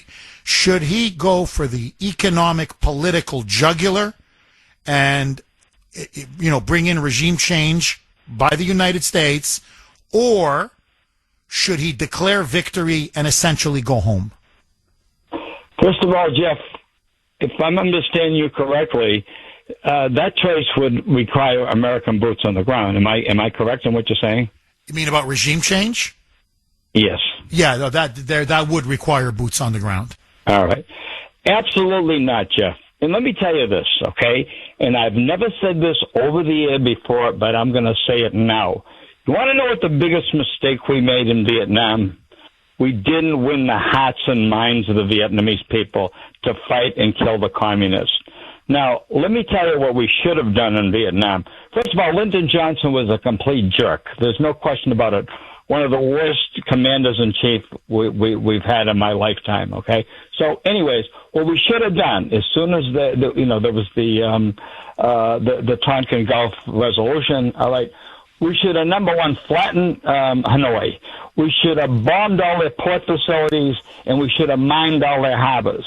In the meantime, you expand the Peace Corps in the southern part of Vietnam called the Delta. And if we had worked with the Vietnamese people and turned their lives around and made their lives better, and to show them the fact that we will support them in beating the communists, and they can have a wonderful country with freedom and the enjoyment of life. That's what we should have done. Now, that's Vietnam. Now, let's talk about Afghanistan, all right? First of all, in Afghanistan, you have rotten men in that country, okay, that believe in honor killings. As far as they're concerned, women are subservient slaves. That's what the hell they are. What we should have done is we should have trained at least 4 battalions of women over there and let the women take control of their country. And believe me, one thing that I've learned from the Israelis is women can be great combat soldiers just like men, okay? And as men, let's never forget that, okay? So basically, all right, And the other thing I want to say this. Talk about love between men and women and all, okay? Just go into family court and then tell me about love and see what happens in family court in many cases, all right? So women could make excellent combat soldiers. And you know what? They might have had to kill those village chiefs. They might have had to kill their father, their brother, whatever, okay? But the women should have been able to take over their country and make those men suffer for what they've done over the years. That's what we should have done. Well, Russ, just to add to what you're saying, and all I could do is add that, that was one of the things I found most disgusting about Biden's withdrawal, his humiliating, disastrous withdrawal from Afghanistan, was that it's not just that it handed the country over to the Taliban, but it consigned women literally to slavery. Women are being stoned. Women can no longer drive. Women can't go to school. Women can't paint their nails. Women have to cover their heads from head to toe. Women are being sold as slaves on the market. They literally have market auctions where they sell women. I mean, it's a filthy, ruthless, barbaric regime. And we sold all of those people out. And many of those that sided with us and allied with us have been tortured, imprisoned, and murdered. And you have people like Bill and Sudbury who to this day go on about how it was such a brilliantly executed withdrawal, a masterful military campaign.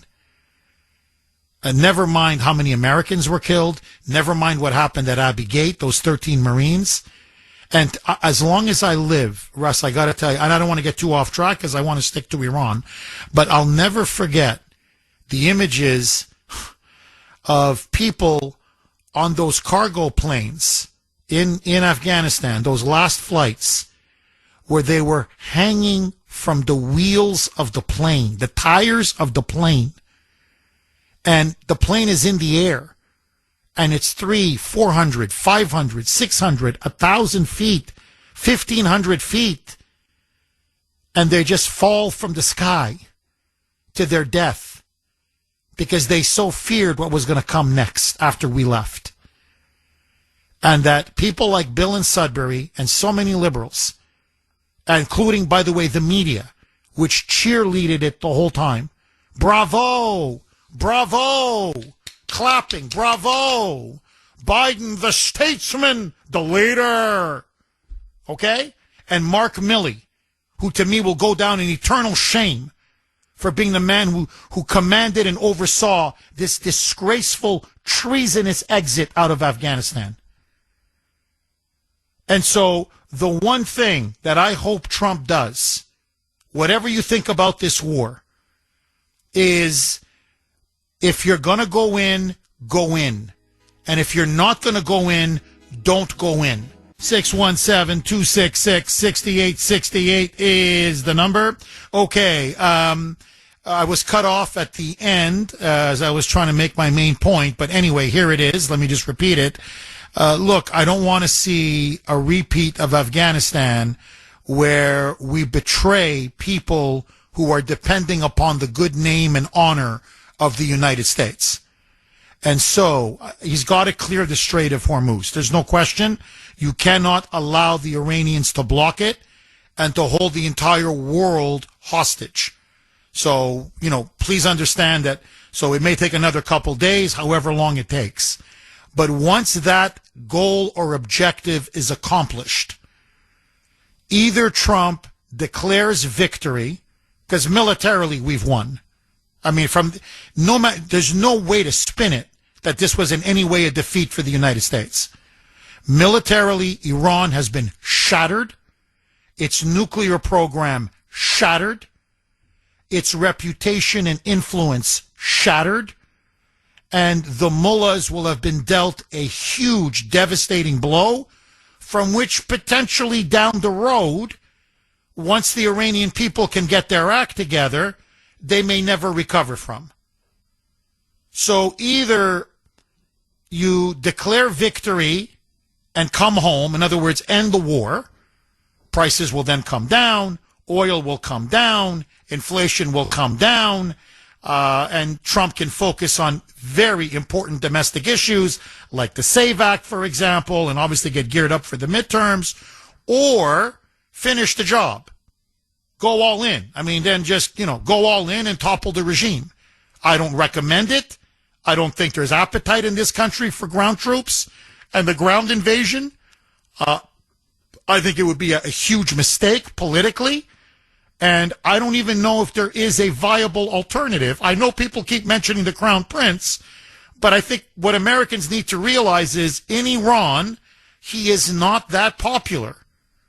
He has a base of support, yes, but it's narrow because many Iranians resent the Shah. It was clearly better than the Ayatollahs, but the Shah was also brutal. And many of them don't want the restoration of the monarchy. So, and by the way, this is a little bit inside baseball, but apparently the Crown Prince has always been in the past reluctant to actually rule or govern Iran to the point that his children do not speak a word of Persian. Not a single word. And many Iranians find it deeply insulting. Well, you want to be our king, but the alleged successor, your sons and daughters, your children, how are they going to be our prince, our princess, eventually one day maybe our king or our queen, and they can't speak an absolute word of Persian. And so there is not much of a support base for the Crown Prince in Iran itself. Trump would love to have him come to power. But that's why Trump keeps saying over and over again, nice man, cultured man, obviously to me a much better alternative than the mullahs. But he's just not that popular within Iran. He just isn't. So the problem that Trump faces is you topple the regime, what comes next? And so far, there's no uprising. There's no organized opposition that's willing to put together a shadow government. It's just anarchy, chaos, and a mess. And Trump does not want to leave behind a destabilized Iran because that will really alienate the Persian Gulf countries because they're going to have to deal with this and deal with the refugees, the migration. It just goes on and on. So Trump would like to have some kind of a stable government in place to run Iran. That's the problem he faces with a regime change. But either way, either declare victory and say we've achieved our military objectives and then come home, or finish the job. But don't go in halfway, try to topple the regime, and then leave, those people that will support us will get slaughtered. In other words, whatever you do, do it with honor. 617-266-6868, just my opinion. Mark in Medford. Thanks for holding, Mark, and welcome. Good morning, Jeff. A happy Monday to you, my friend. Happy Monday to you, Mark. Jeff, what I think is going to happen, I think once Israel and the United States take care of what's left on the coast of the Strait of Hormuz, and the oil is flowing in and out like our blood flows through our body, I think Trump will declare victory and pull out. But what he should say to Netanyahu...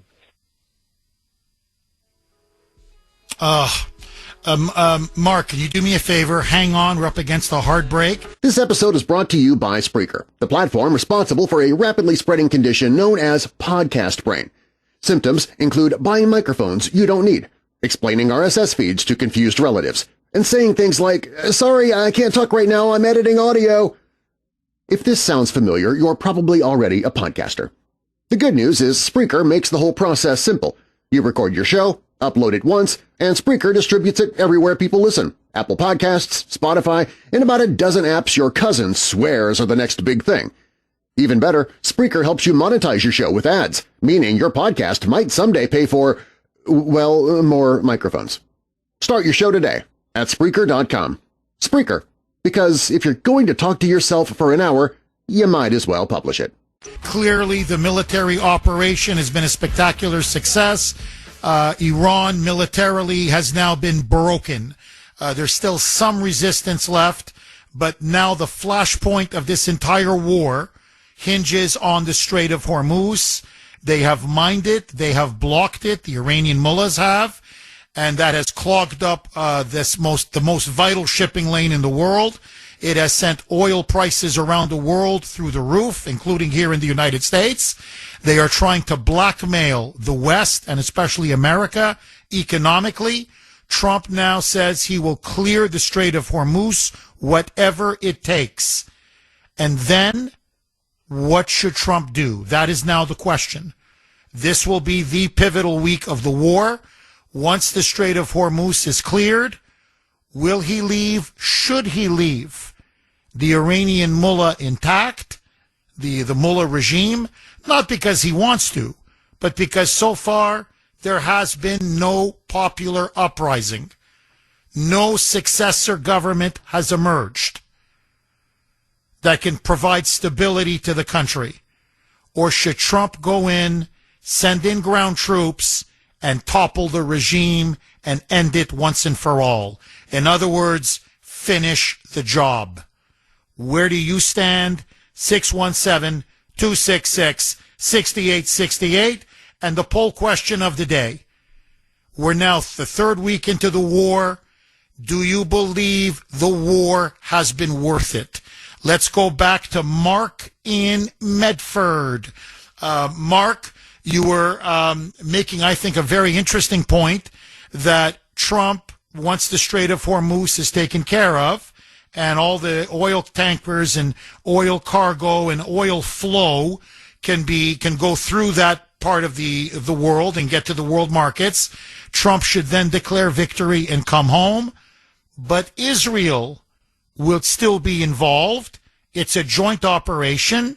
Just because we leave doesn't mean the Israelis need to leave.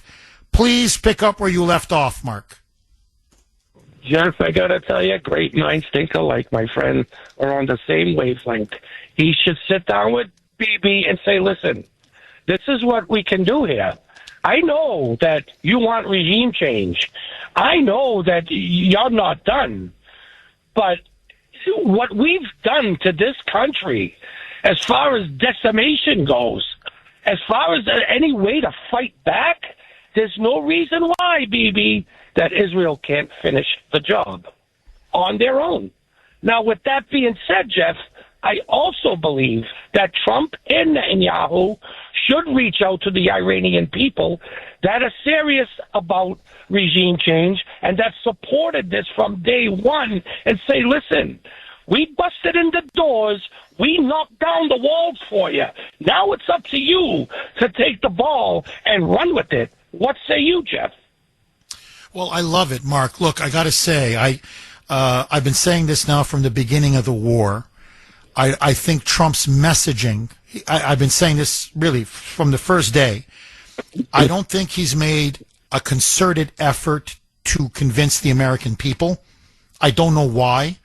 Usually a president will make a national address at a bare minimum and say, hey, look, we've launched this massive operation, Operation Epic Fury. We believe it'll take 4 or 5 weeks. Here's why I'm doing it. Here are our objectives, both military, political. This is why I'm putting American troops on the line. I believe we need to do it for the national security of the United States and for the good of the world. He's given press conferences. He's, debated with the press and spoken to the press. He's done rallies. But he's never done an 8 p.m. Eastern or 9 p.m. Eastern primetime address, all of the networks, which I think he needs to do. And I think, to be honest, that's one of the reasons why the war is not polling that well. Because, to be honest, look, many Americans I know many Americans are lazy, low information voters, but frankly, many Americans are just so freaking busy. working, paying the bills. Both parents are working. People are treading water. It's a tough economy. It just is.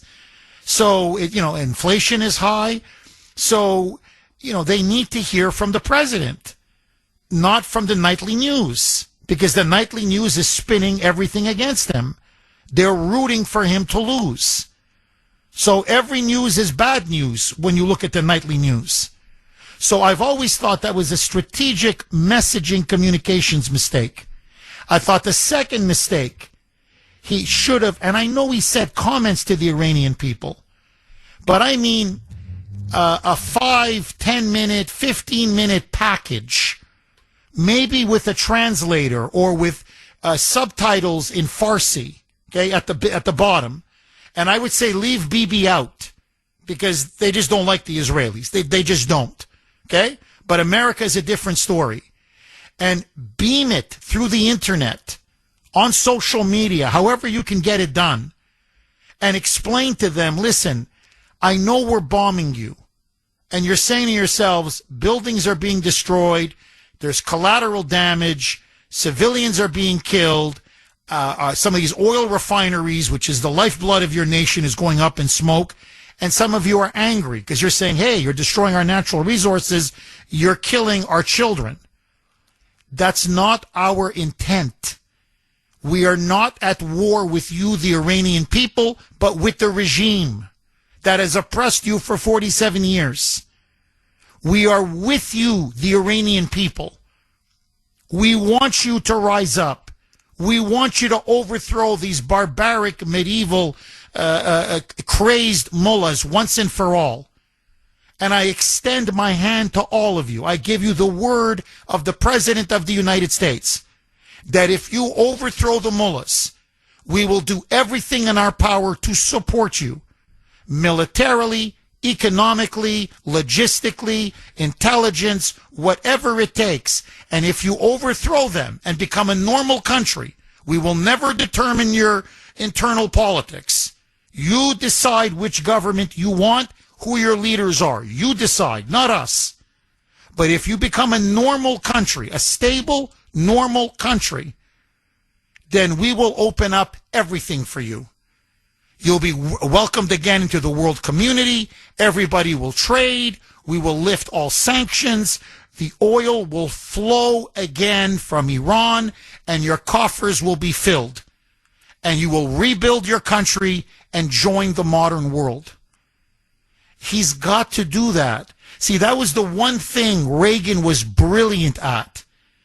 He could talk to people. He was the great communicator, both at home and abroad. Trump is so much a man of action that it's almost like words are irrelevant. Actions are everything. But in a war, words do matter. Words inspire. Words give people courage. Words reassure. Words inform. And so far, he's not doing that. So, in a sense, militarily, it's been perfection, practically perfection. But from a public relations point of view, he's losing on the PR front because the media is arrayed against him. He's not going around the media. And so far, his message is not reaching the Iranian people. And that's one of the things I'm worried about, is that this could be where we win the war, but we mess up the end game. And if we mess up the end game, Mark, Trump is going to be blamed. Final word to you. Well, Jeff, I agree with you 1,000,000% that Trump should have a press conference from the Oval Office and saying the exact words that just came out of your mouth. But he does need to sit down with Netanyahu and say, once there's no more threat of military action on the coast of Hormuz, we are out. We are done. You want to finish the job? Go right ahead. And then either an hour from then or the next day. Yeah, no, I'm with you. No, Mark, I'm with you. This episode is brought to you by Spreaker, the platform responsible for a rapidly spreading condition known as podcast brain. Symptoms include buying microphones you don't need, explaining RSS feeds to confused relatives, and saying things like, sorry, I can't talk right now, I'm editing audio. If this sounds familiar, you're probably already a podcaster. The good news is Spreaker makes the whole process simple. You record your show, upload it once, and Spreaker distributes it everywhere people listen. Apple Podcasts, Spotify, and about a dozen apps your cousin swears are the next big thing. Even better, Spreaker helps you monetize your show with ads, meaning your podcast might someday pay for, well, more microphones. Start your show today at Spreaker.com. Spreaker, because if you're going to talk to yourself for an hour, you might as well publish it. Okay, let me just play two very, very important cuts because they signal now Trump's thinking and where we are right now in the war. Listen now to President Trump, again, on Air Force One, this time talking about the devastating attack on Karg Island, which I mentioned. 90% of Iran's oil, 90%, is processed there and then exported from that island. It is what the mullahs themselves call their economic crown jewel. Well, Trump has now, for the most part, destroyed every military installation on Karg Island. He has kept the oil pipelines, the facilities themselves intact.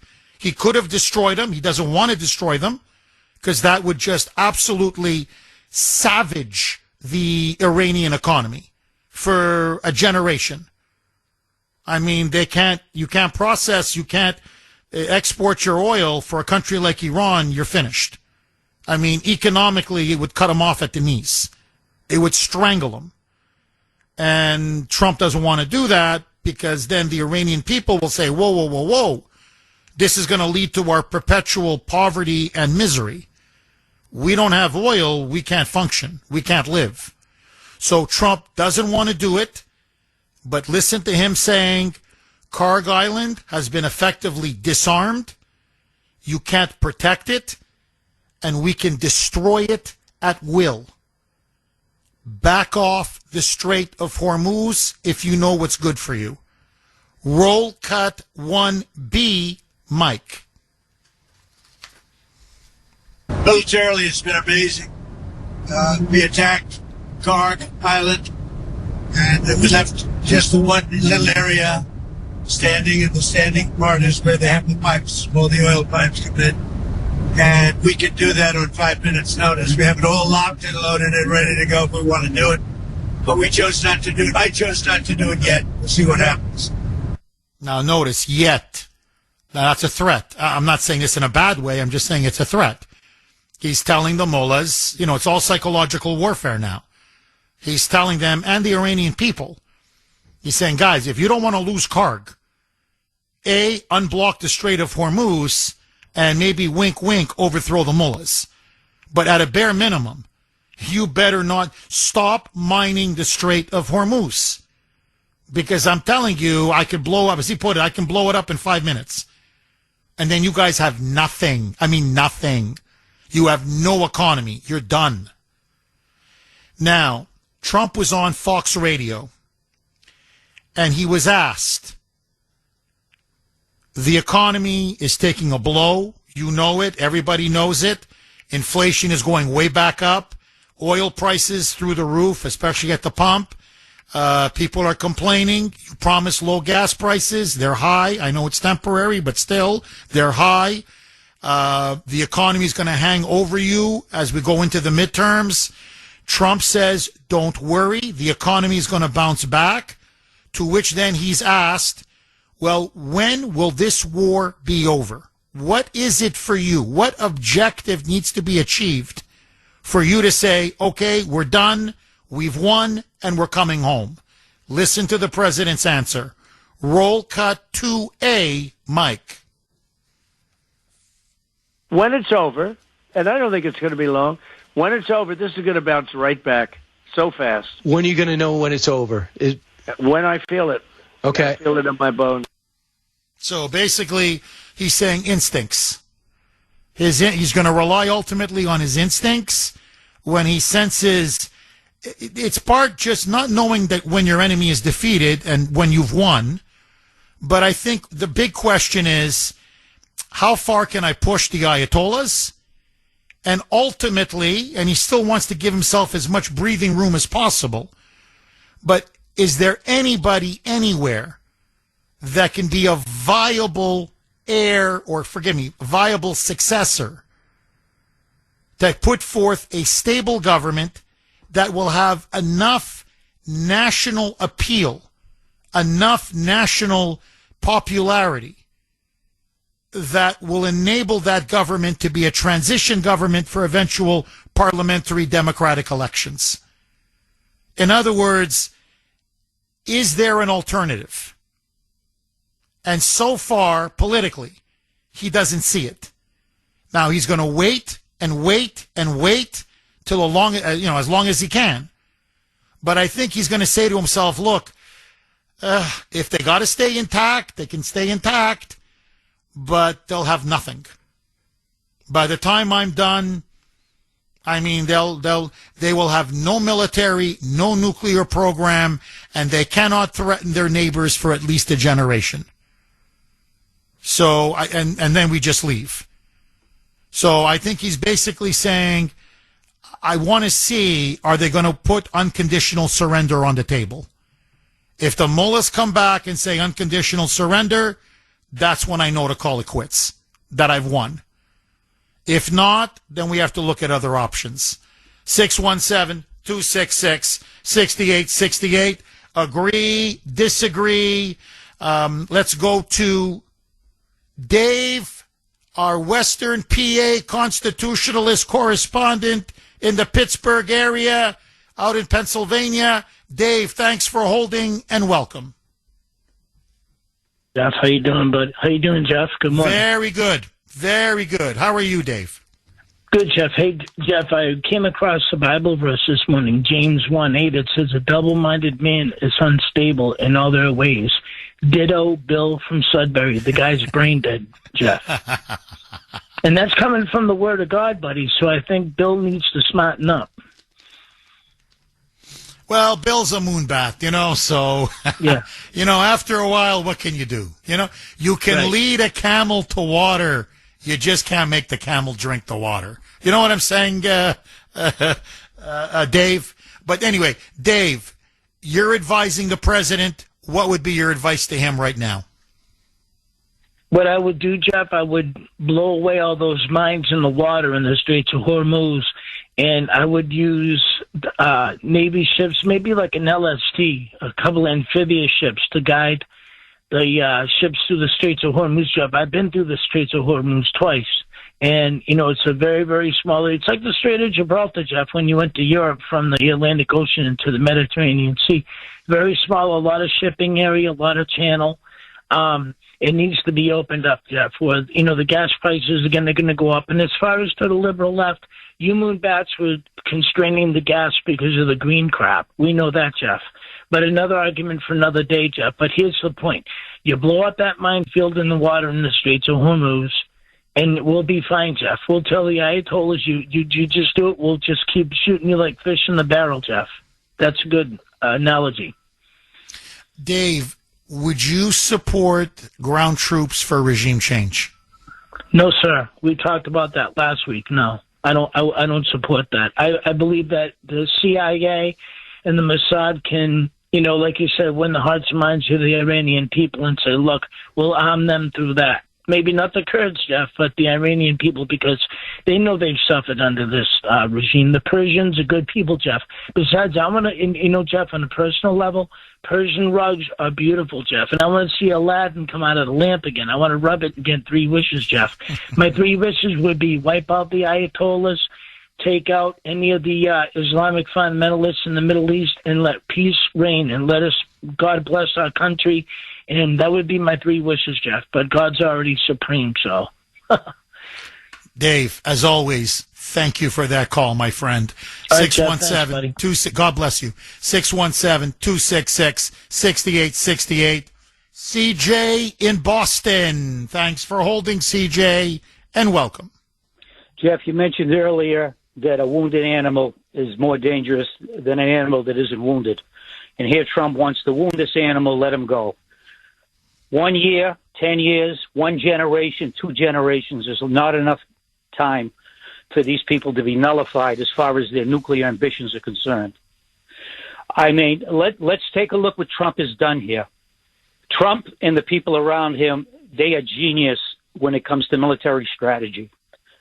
They have secured Greenland for whatever reasons they want militarily. They're getting the cartels out of Mexico. They have sat down with negotiations almost with Cuba. Cuba now wants the negotiation. And God Almighty, they have raised the American flag in Venezuela. That is what Trump has done in the last 6 months as president of the United States.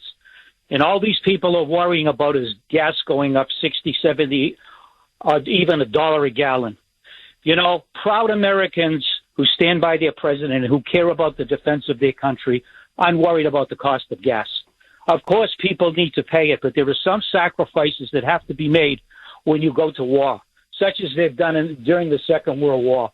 You know, where they were taking copper and silver out of their homes to utilize for the military.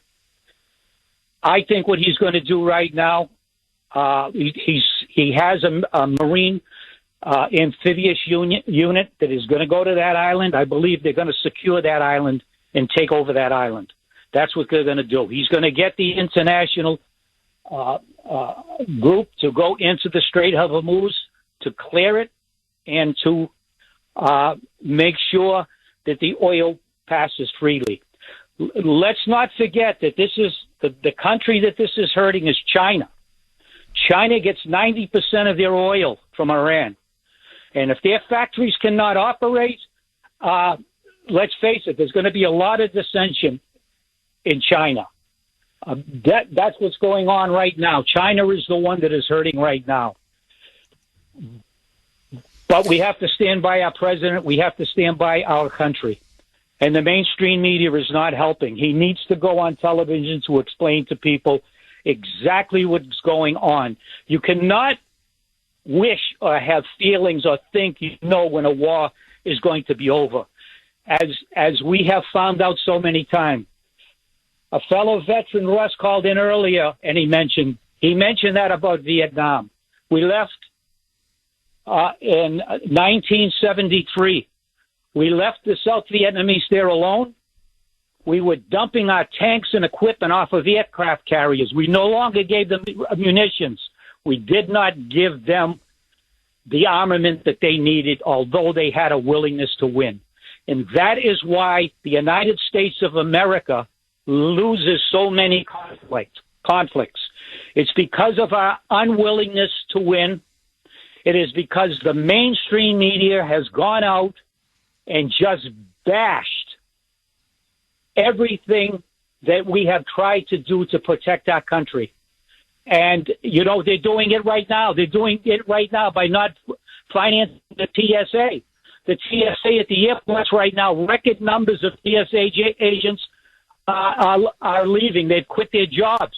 At Logan International Airport in Boston this Saturday morning, there was a flight bound for Florida, sat on the tarmac for hours because of a bomb threat. So apparently they don't have enough agents. You know, the Democrats, they want to stop ICE. They want to stop the TSA. They want to stop local police.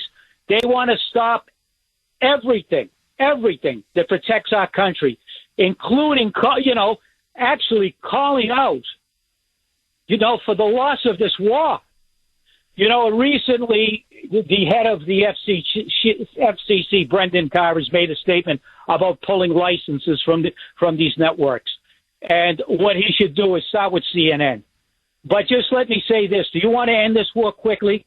Once those military, that amphibious marine military unit secures that island, you give the mullahs two choices here. Unconditional surrender or evacuate Tehran. We'll give you 72 hours, and when we're done, there won't be a building standing. That would force those people who want to protest to get out in the street, and they will spend the next 20 or 30 years building their city instead of building bombs, Jeff. Just let me say one thing about the United States military, if I may. I had mentioned the Marines. Right now, there is a Marine Corps veteran named Paul Canton who joined the United States military, who went to the Persian Gulf. He served for 7 years. He's been living in Central Florida for more than 25 years. He's been trying for 10 years to become a citizen, but he was told when he joined the United States military that he would automatically become a citizen. They are going to deport him unless President Trump intervenes. And do you know the reason why? He voted. They're going to throw him out of the country after serving in the United States Marines. And what this proud Marine said is they can deny me citizenship, but they can never deny the fact that I served as a proud Marine. So to the president, please intervene here. If not, what you need to do, a lot of these recruiters, Jeff, and recruiting our military men and women were telling them they were going to become citizens. What they need to do is either not enlist anyone who is not a United States citizen, or upon dismissal from the United States military, make sure they have their citizenship in hand. Because if we start demoralizing our men and women in uniform, that is the most that is the scariest thing that I can think You're right. of. No, you can't demoralize the military. You demoralize the military, you're finished. I mean, you're basically defenseless. I mean, that's, on that, you and I, as usual, CJ, are 1,000% in agreement. Look, I'll be brutally honest with you. I don't want to get too sidetracked, but I don't like the idea of a mercenary military. What I mean by that is taking people who are not citizens. Now, I'm sure he was a good man, and I'm sure he served our country honorably and proudly. But in general, I don't like taking people from other countries who are not Americans and then almost bribing them, saying, well, you fight for us or you serve in our military, whatever, 5 years, 7 years, 10 years, whatever it is, and then we'll give you citizenship. To me, Americans and only Americans should serve in the U.S. military. But that's me, CJ. People may agree or disagree. Thank you very much for that call. I really appreciate it. Look, on the larger point about the war, this is, again, I don't want to go back to the Japan example that I made earlier, but Japan militarily was absolutely crushed by, January, February, March of 1945. I mean, Tokyo was razed to the ground. Their military was sustaining massive losses. They were completely beaten on the battlefront. I mean, we were losing a lot of people as we were, island hopping and getting closer to the main islands. But anybody who was, semi-rational, with any kind of sense of reality, said this thing is over. You can't win. You just can't. And these fanatics fought on and fought on and fought on and fought on, even though they were defenseless. We had complete air dominance. We were bombing them at will. We were killing them in record numbers. Their navy was shattered, gone. And again, we just kept pounding them and pounding them. And now it was time for a land invasion. And when they showed Truman the numbers of how many Americans were going to die in a land invasion of the Japanese home islands, we were looking at 500,000, 750,000, maybe even 1 million troops dead. And Truman said, I'm not going to sustain these kind of losses. And I have a bomb that could potentially end this war without losing a single more in terms of an American life. So he said, go, drop one. And then to his shock and horror, they still refused to surrender. So he said, drop a second one, Hiroshima and then Nagasaki. And what is remarkable is even after 2 atomic bombs, and the Japanese were fully aware of the absolute devastation of those 2 bombs, they still said, fight on. And it was the emperor, to his eternal credit, who stepped in, overrode his generals, overrode the military government, and said, we're surrendering, it's over.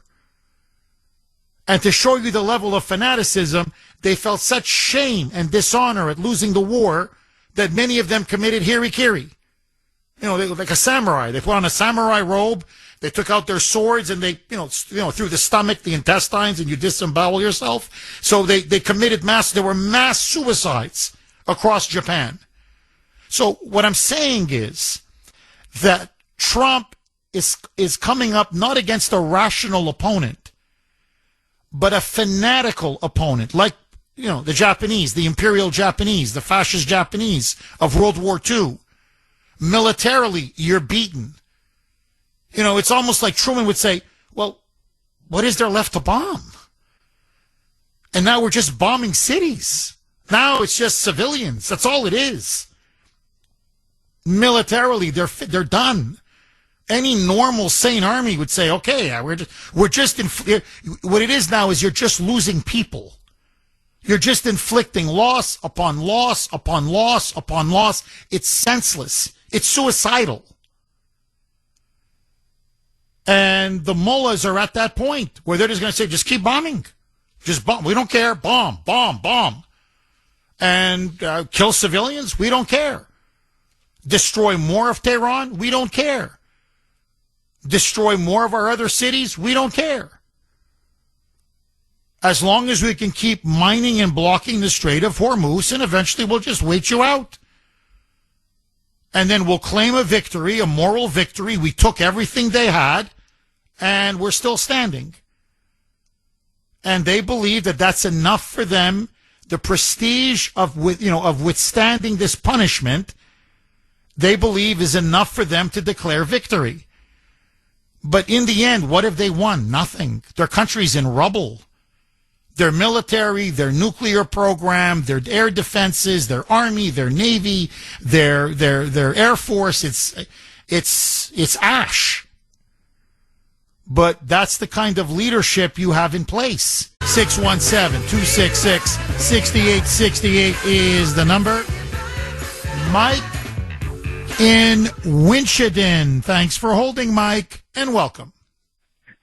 Mega dittos, Jeff. You're the best. Thank you, Mike. I just wanted to give a different view on this. I get my information off of Tuesday.tv. I don't mess with the mainstream media here at all.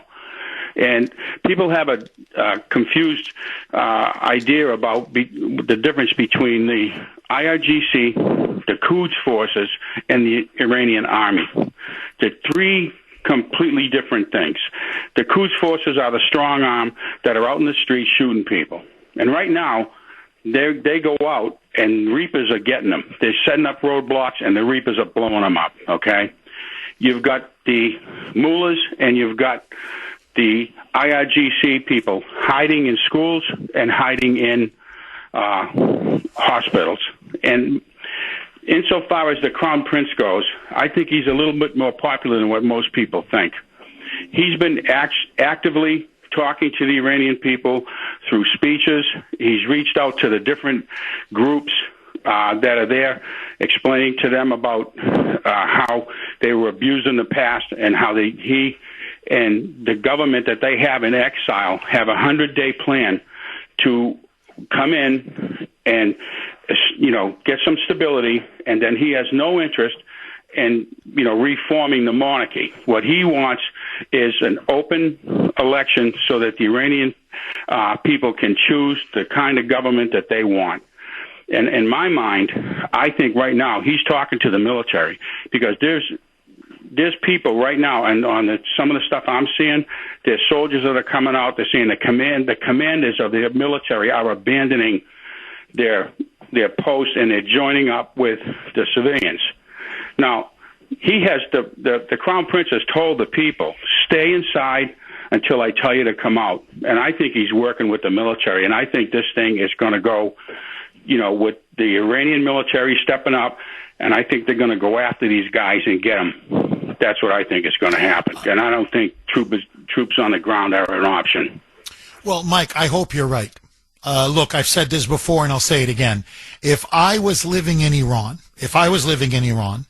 I would be a huge supporter of the Crown Prince. And I say this as a small R Republican. Okay, I'm not a big fan of monarchy, never have been. But when I look at the Crown Prince, a civilized, cultured, pro-Western man that he is, infinitely better than these primitive savages in power right now. These are 7th century medieval Islamist thugs. That's what they are. It's a medieval government. It really is. It's barbaric. It's primitive. It's set Iran back God knows how many generations. Okay? I really feel sorry for the people of Persia because they deserved a hell of a lot better than this. So to me, don't get me wrong, I would vote for Pahlavi. I would vote for the Crown Prince. The question is, how many people in Iran feel the same way? Remember, they don't have access to information, say, for example, that you do, Mike. And, you know, it's very different. There's a lot of censorship. The regime has managed to knock out a lot of the internet that people can have access to. And information has been highly censored for decade after decade after decade. So I think we're going to have to wait and see if the Crown Prince can unite enough people to rise up. So far, the answer has been no. There's no question. So far, it's been no. So, you know, in a way, we're all in the dark right now. We have to see what's going on. But look, this is the part that I think I'm looking at. There are some defections in the military. That is true. But let me just tell you this. The Israeli intelligence assessment, including our intelligence assessment, and the Israelis have moles and plants within the IRGC, the Iranian Revolutionary Guard Corps, within the Quds Force, the Basij, as you put it, and within Iranian society. They're saying, at least for the near term, the regime is still firmly in control. That they still have enough influence and support from the Iranian people. It may not be a majority, but it's not what we thought. We thought it was 10, 15%. That's what everybody assumed. It's more like 40, 45%. In other words, it's broader and deeper than people thought, especially in the rural areas. And the military, for now, and I'm talking about these are sergeants, corporals, captains, the middle apparatus, the middle strata. They're not defecting in big numbers. For the regime to collapse, they have to defect in big numbers. They're not seeing that, and they don't believe that's going to happen, at least for the next couple of 3-4 weeks. So that's why the Israelis and Trump are looking at each other and they're saying, well, what do we do? You know, we thought the military would collapse. It's not. It's eroding, but it's not collapsing. We thought there'd be its mass popular uprising. So far, it's not materializing. What do we do? And, you know, we've achieved most of our military objectives. Soon we're going to achieve every single one of them. Then at that point, what do we do? And I think that's going to be the most fateful decision of Trump's presidency. This episode is brought to you by Spreaker, the platform responsible for a rapidly spreading condition known as podcast brain. Symptoms include buying microphones you don't need, explaining RSS feeds to confused relatives, and saying things like, "Sorry, I can't talk right now, I'm editing audio." If this sounds familiar, you're probably already a podcaster. The good news is Spreaker makes the whole process simple. You record your show, upload it once, and Spreaker distributes it everywhere people listen. Apple Podcasts, Spotify, and about a dozen apps your cousin swears are the next big thing. Even better, Spreaker helps you monetize your show with ads, meaning your podcast might someday pay for, well, more microphones. Start your show today at Spreaker.com. Spreaker, because if you're going to talk to yourself for an hour, you might as well publish it. Okay, very quickly. This is the foreign minister of Iran, Abbas Araghchi, is I believe how you pronounce it. Anyway, he was on CBS, and he's asked, well, do you want to negotiate with the United States? Do you want to have a negotiated settlement or a ceasefire or anything? Listen to his response. And remember, he's a mouthpiece for the mullahs. So what he's saying is what they're saying. No surrender, none whatsoever. Fight to the death. Roll cut 12, Mike. Sir, this is a war of survival for your government. Minister, don't you have to negotiate and reach out either directly or through a third party? No, it's not a war of survival. We are stable and strong enough. We are only defending our people from this act of aggression, and we don't see any reason why we should talk with Americans, because we were talking with them when they decided to attack us, and that was for the second time. There is no good experience talking with Americans. We were talking, so why they decided to attack us? So what is good if we go back to talk once again? Basically, they don't want to talk to us. I mean, either you laugh or you cry. In a nutshell, why we talk to Americans? We don't talk. We don't talk. Allah Akbar. Allah Akbar. So, okay. I mean, I don't know what else to say to you. You don't want to talk? Okay, let the bombs keep dropping. I don't know what to say. So now many of you are raising a very important point, which is, what about the nuclear material? The enriched, the 440 kilograms that they say the Iranians have of highly enriched uranium material. Now, this foreign minister says it's buried under the rubble. It's somewhere under the rubble. Well, is Trump and Bibi, are Trump and Bibi, are they willing to just let the uranium stay in the hands of the mullahs eventually when they dig it up from underneath the rubble? It seems to me they're going to have to go in and take that uranium out if you want to completely obliterate their nuclear program. So I think that's another very important issue before Trump can declare victory. Or am I wrong? 617-266-6868 is the number. Lines are loaded. Okay, let's go to Arthur in Chestnut Hill. Thanks for holding, Arthur, and welcome. First of all, you can't believe anything they're going to tell you. Why would they tell you the truth anyway? The reason that we have this problem with Iran today is that we caused it. Iran, under the Shah, was far better off economically, and they prospered. And even though people thought that they had bad human rights, it seemed like there was a pretty happy country. And the most important thing is they were pro-Western. They were a great ally of this country. And Jimmy Carter, who was responsible for Islamic fundamentalists, all these crazy people that became irrelevant thanks to his policies, we've never recovered since.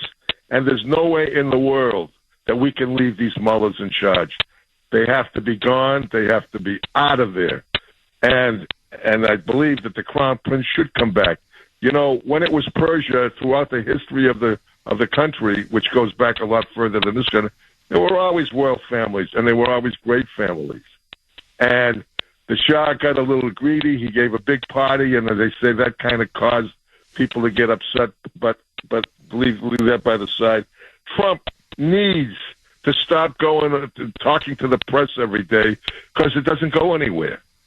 And one thing history has taught us is never let your enemies know what you're thinking. Never let them know what you're doing, what you're going to do. Walk softly and speak softly, carry a big stick. And he keeps saying that after a week he declared that we had already won. I'll tell you when you know you've won. They put the F word up, final, end, over. There's never going to be an unconditional surrender with Muslims or the kind of people that worship Allah. because their God is a God of hatred, a God of murder, a God of destruction. They've been in a holy war since their inception. And the only holy thing about our faiths, Christianity and Judaism, is being holy and being and giving peace on earth and goodwill to all men. But you know what? I don't know what Trump was thinking when the British said we want to help. He stupidly makes a comment like, "Oh, now that we've won the war, they want to help us." No thanks. What an idiotic statement to make, and what an idiotic thing to do. And what I can't understand is a 30-mile part of an ocean is responsible for all this bad world to come. We can't control 30 miles. Is there something wrong with the power of the people involved here? And why aren't the Saudis involved? They have one of the great air forces as well. And all these countries that are being attacked, they don't do anything about it. And don't we have drones? Don't we have the kind of drones that can turn around and monitor what's going on in the Strait of Hormuz? I cannot understand what our strategy is here. And as far as excuse me, all I see is bigger demonstrations from the Death to America crew, and now we see them all over this country. And you know that only gets reported on Newsmax or maybe Fox, where you see city after city in this country, huge Muslim demonstrations, and they're coming out of the woodwork now because they've grown so large, and it never got reported till we got to this point. 30 years ago, I was saying to people, look down, my trucks are coming back from Hoboken, Jersey City. They're saying it's like 100% Muslim. And if it was 30 years ago, it was like that. You can imagine what it's like today. And they were cheering on 9/11. These people hate us. They will always hate us. And the only way we're going to stop it is we have to turn around and get rid of them. You can't negotiate with the mullahs. The mullahs are always going to be one way, and we never should have allowed them to come back in. We have to restore the royal family. The country was better off, and we've seen that. We've seen the examples of both sides. We've seen what it was like with the Shah, and now we've seen 47 years of the other side. And one thing one of the other reasons that we're in this is not just for the nuclear, but the fact that this country is the number one sponsor of terrorists all over the world, and especially in that region. And why we're not getting more assistance in a bigger coalition is beyond me. Well, that's the thing. No, you nailed it, Arthur. Look, because the Europeans ride our backs, these Arab countries ride our backs, everybody's always riding our backs. And, this time we have Israel with us, thank the Lord, but usually it's us alone. And, and that's Trump's point. This episode is brought to you by Spreaker, the platform responsible for a rapidly spreading condition known as podcast brain. Symptoms include buying microphones you don't need, explaining RSS feeds to confused relatives, and saying things like, "Sorry, I can't talk right now, I'm editing audio." If this sounds familiar, you're probably already a podcaster. The good news is Spreaker makes the whole process simple. You record your show, upload it once, and Spreaker distributes it everywhere people listen. Apple Podcasts, Spotify, and about a dozen apps your cousin swears are the next big thing. Even better, Spreaker helps you monetize your show with ads, meaning your podcast might someday pay for, well, more microphones. Start your show today at Spreaker.com. Spreaker, because if you're going to talk to yourself for an hour, you might as well publish it. Okay, let me throw this on the table, or at least put a log on the fire. If the war ends with the mullahs still in power, however tenuously, the regime, broken but still hanging on, would you consider this a failure? Even though militarily they've been crushed, they've been decimated, their program, both nuclear ballistic missile programs, have been set back for at least a decade, so they've been effectively neutered, at least for a while. Would you consider it a failure if the regime is still in place or remnants of the regime are still in place? I'm just curious. 617-266 6868. Paul in New Hampshire. Thanks for holding, Paul, and welcome. Morning, Jeff. Hi, Paul. I think right now we're spending too much time worrying about regime change. You could change the regime about as easily as you could eradicate radical Islam around the world. It's never going to happen. We've got the victory.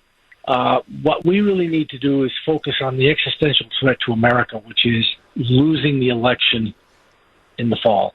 If we lose that, I mean, do we need to see any more prayer rugs in City Hall in New York? Do we have to see Sharia law in Michigan?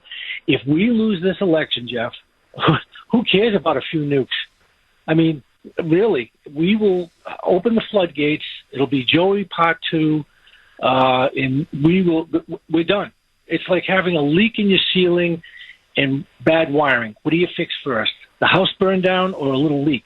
We've got to get this election, and the only way we're going to do that is secure the straits, carpet bomb the sites where they're launching these speedboats, control the oil, call it a day, and get back to getting the economy on track.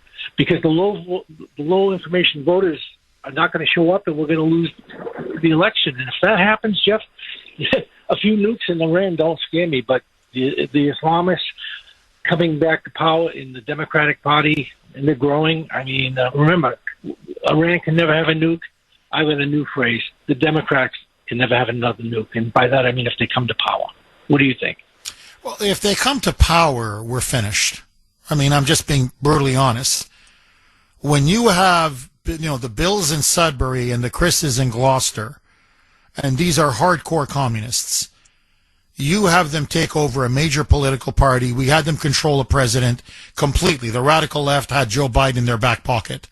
You saw the immense, immeasurable damage he did. You give them another crack, they're going to finish us off. And, I'm just calling it the way I see it.